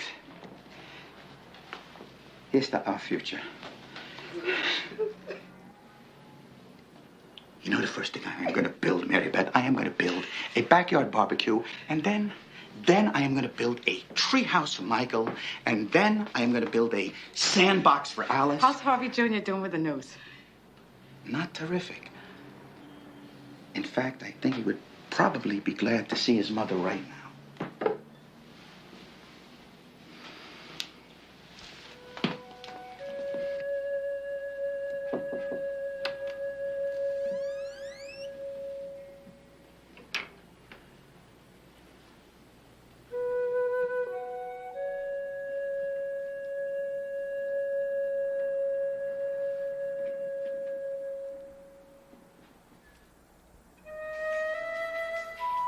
Break your eardrums wearing that thing. I'll survive. You'll survive starting a new school, too. Harvey, we're not going to be that far away. You can invite your old friends over anytime you want. It's not the same. Mom, I don't care about a new house. I don't care if I have to share my room with Michael. Why do we have to move? Because we want something better. Yeah? Well, what if you and Dad hate the neighbors? What if the house starts falling apart? What if I just... Sweetie, sometimes when you want something very badly, you have to take risks. And you don't know if everything's going to turn out to be the way you want. I mean, that's the scary thing. You don't know. But you can't let that stop you. I think that if you want something badly enough, you have to try things. And hope and trust that they turn out to be all right. It's not going to be all right. I know it. Hey, I know that everything does not have a happy ending. But I think we have to believe in it anyways. I mean, how else could we go on if we don't believe that everything's going to be okay? I'm sorry to interrupt. Chris said it's urgent. Thanks. It's our family, Harvey. We have too much at stake for any one of us to let the other one down. It's going to be a big change. But to make it work, we all have to commit to it, Harv. You're in this too. It's up to you too. Be strong, baby.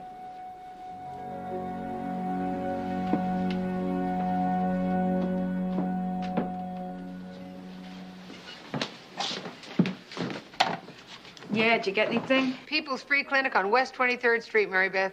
A 19-year-old fitting Dan Gorham's description is currently undergoing lab tests for plutonium poisoning. I'm having uniforms bring him in. You better call Hornby. Chris? I heard you.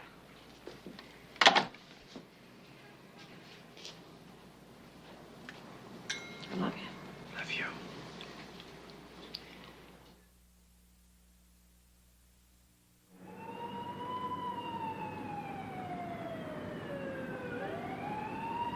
I'm not saying anything until I get the results of those lab tests. Hey, I touched that damn vial too, you know. Well, you didn't snort the plutonium. According to the doctor, you're safe enough. Where is it? Yeah, you're welcome to another body search, lady. You think you're real smart, don't you, Gorham? A lot smarter than the other punks we get in here, right? Because you got a couple of semesters of college under your belt? Because your parents have some fancy dress in Scarsdale? I bet they're real proud of their son, the thief. Yeah, thief is one thing, but he runs out on his pal. Danny boy here didn't care. He's got the plutonium. You can get a lot more money for that than you can fencing car stereos, right, kid? Yeah, and that way he didn't have to split the profits with poor dumb Jimmy. Yeah, that was real convenient, that car crash wiping out your buddy. No wonder you left him there to die. Hey, I couldn't help him. Did you try? You ever think about what plutonium can be used for? How many people can be hurt? One person died already. He can't wait to be responsible for more. I thought you were a lot smarter than this, Gorham. Stealing plutonium is a federal offense, unless, of course, you like the idea of sitting on your butt for the next 20 years in a federal penitentiary.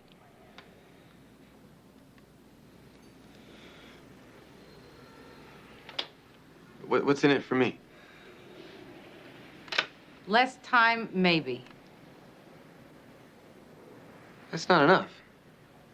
You help us. We'll let you know what we can do for you. I already sold it. Who'd you sell it to? A guy. A buddy of mine set me up with. He said he could move it to some overseas contacts. Where'd you set up the deal? Guy's office. Queens. Where in Queens?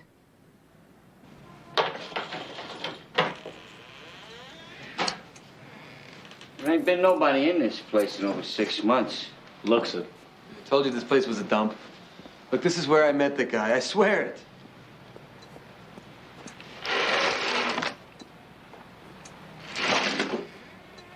Damn thing. Brand new set and the louse stiffs me. You can't trust nobody nowadays.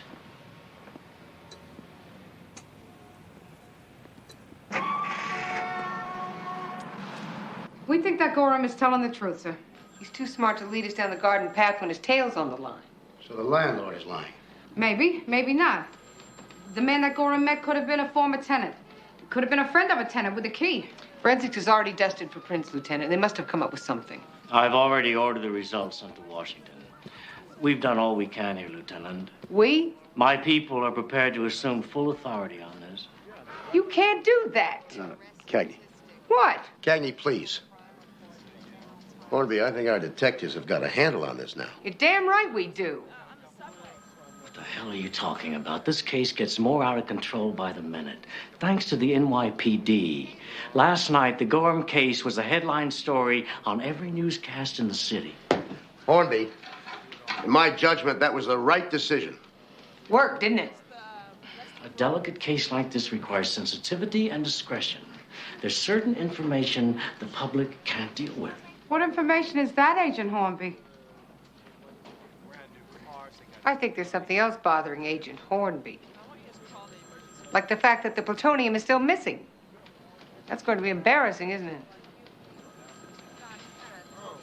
Thank you, Lieutenant, for your cooperation in this case. I assure you it will remain high on our priority list. So how long before somebody sells that plutonium to the highest bidder? Detective Lacey, this really isn't your problem. It isn't my problem. Dan Gorham fenced that poison 28 blocks from my home. What the hell do you mean it's not my problem? This is exactly the kind of attitude that breeds overreaction. Getting emotional like Well, this. somebody better get emotional because we're talking people's lives here. I assure you, Detective, this will be handled by experts in these kinds of cases. They'll keep it under control. Now, if you'll just step aside and let us get on with our work. I don't believe you, Hornby. Not anymore. You're not going to do a damn thing about it, but I am. I'm going to do something about it. I apologize, Lieutenant. I'm sorry. I'm sorry, but there's craziness out there, and nobody's doing anything about it because somebody else is supposed to be in charge. All right, we'll monitor this case as best we can. I promise you that we're not going to forget it. I'm not only talking about this case, sir.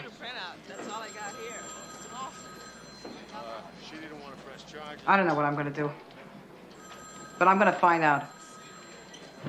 I'm going to find out what to do. Excuse me for interrupting, Lieutenant. There's a personal delivery here for Sergeant Cagney. Oh, I'll get it later, Coleman.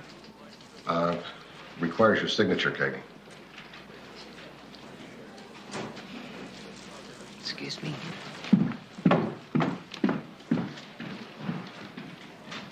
Blonde hair, yeah. Sergeant Christine Cagney? Oh, yes. Detectives Newman, Isbecki, Petrie, Carrassa, and Sergeant Coleman ask that I give you the following message. You better sit down for this one, Sarge. Happy birthday, baby. I'm your Mr. Wonderful. A cowboy in love on the trail of life. Jimmy parked car under the stars. This was your idea, right? Isbecki even wrote the lyric. Happy birthday to you.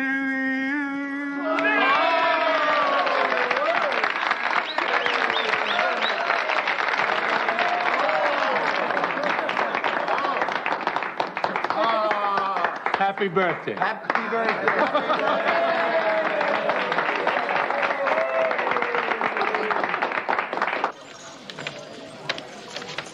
It's called an agave plant, a.k.a. a century plant. I first saw them when Harvey took me and the boys to the botanical gardens a couple weeks ago. And the special thing about this plant is that it blooms only once in 20 years. Well, something to look forward to. Thank you. I'll get you something grand, you know, for next year for the big 4-0. But anyways, for now, here's your 39th birthday. Long may she wave. She already wove, Mary Beth. Huh? This is my 40th. Oh, no, Christine. I distinctly remember last year when I took you to that Chinese restaurant, someplace between the egg rolls and the mooshu pork, you told me you were 38. I lied. You lied? Well, it was a white lie. Wasn't really of much importance. I was just sort of kidding around. For 1 year? I mean, it's not like you said you were 29. Or 35, even. For 1 year, you lied? What? I didn't lie. It wasn't a lie. It was an omission. Besides, at my age, every year counts. Yeah, I guess so. So what are you coming clean now for? I don't know. It's a sign of maturity, I guess. 40, huh? Yeah. Those do make you look younger. Yeah? Well, like you said, Mary Beth, I'm in my prime. Probably should start acting like it, huh? Thank you.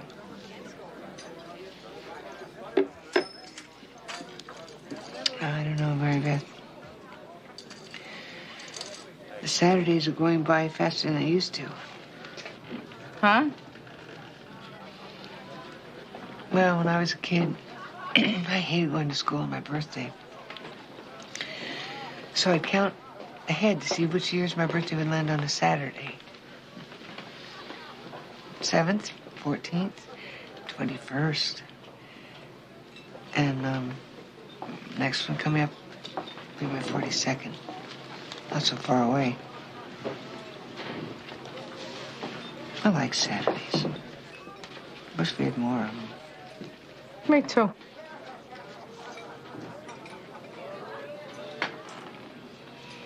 It's your new house, Mary Beth. Yeah. And 2 more Saturdays, Christine.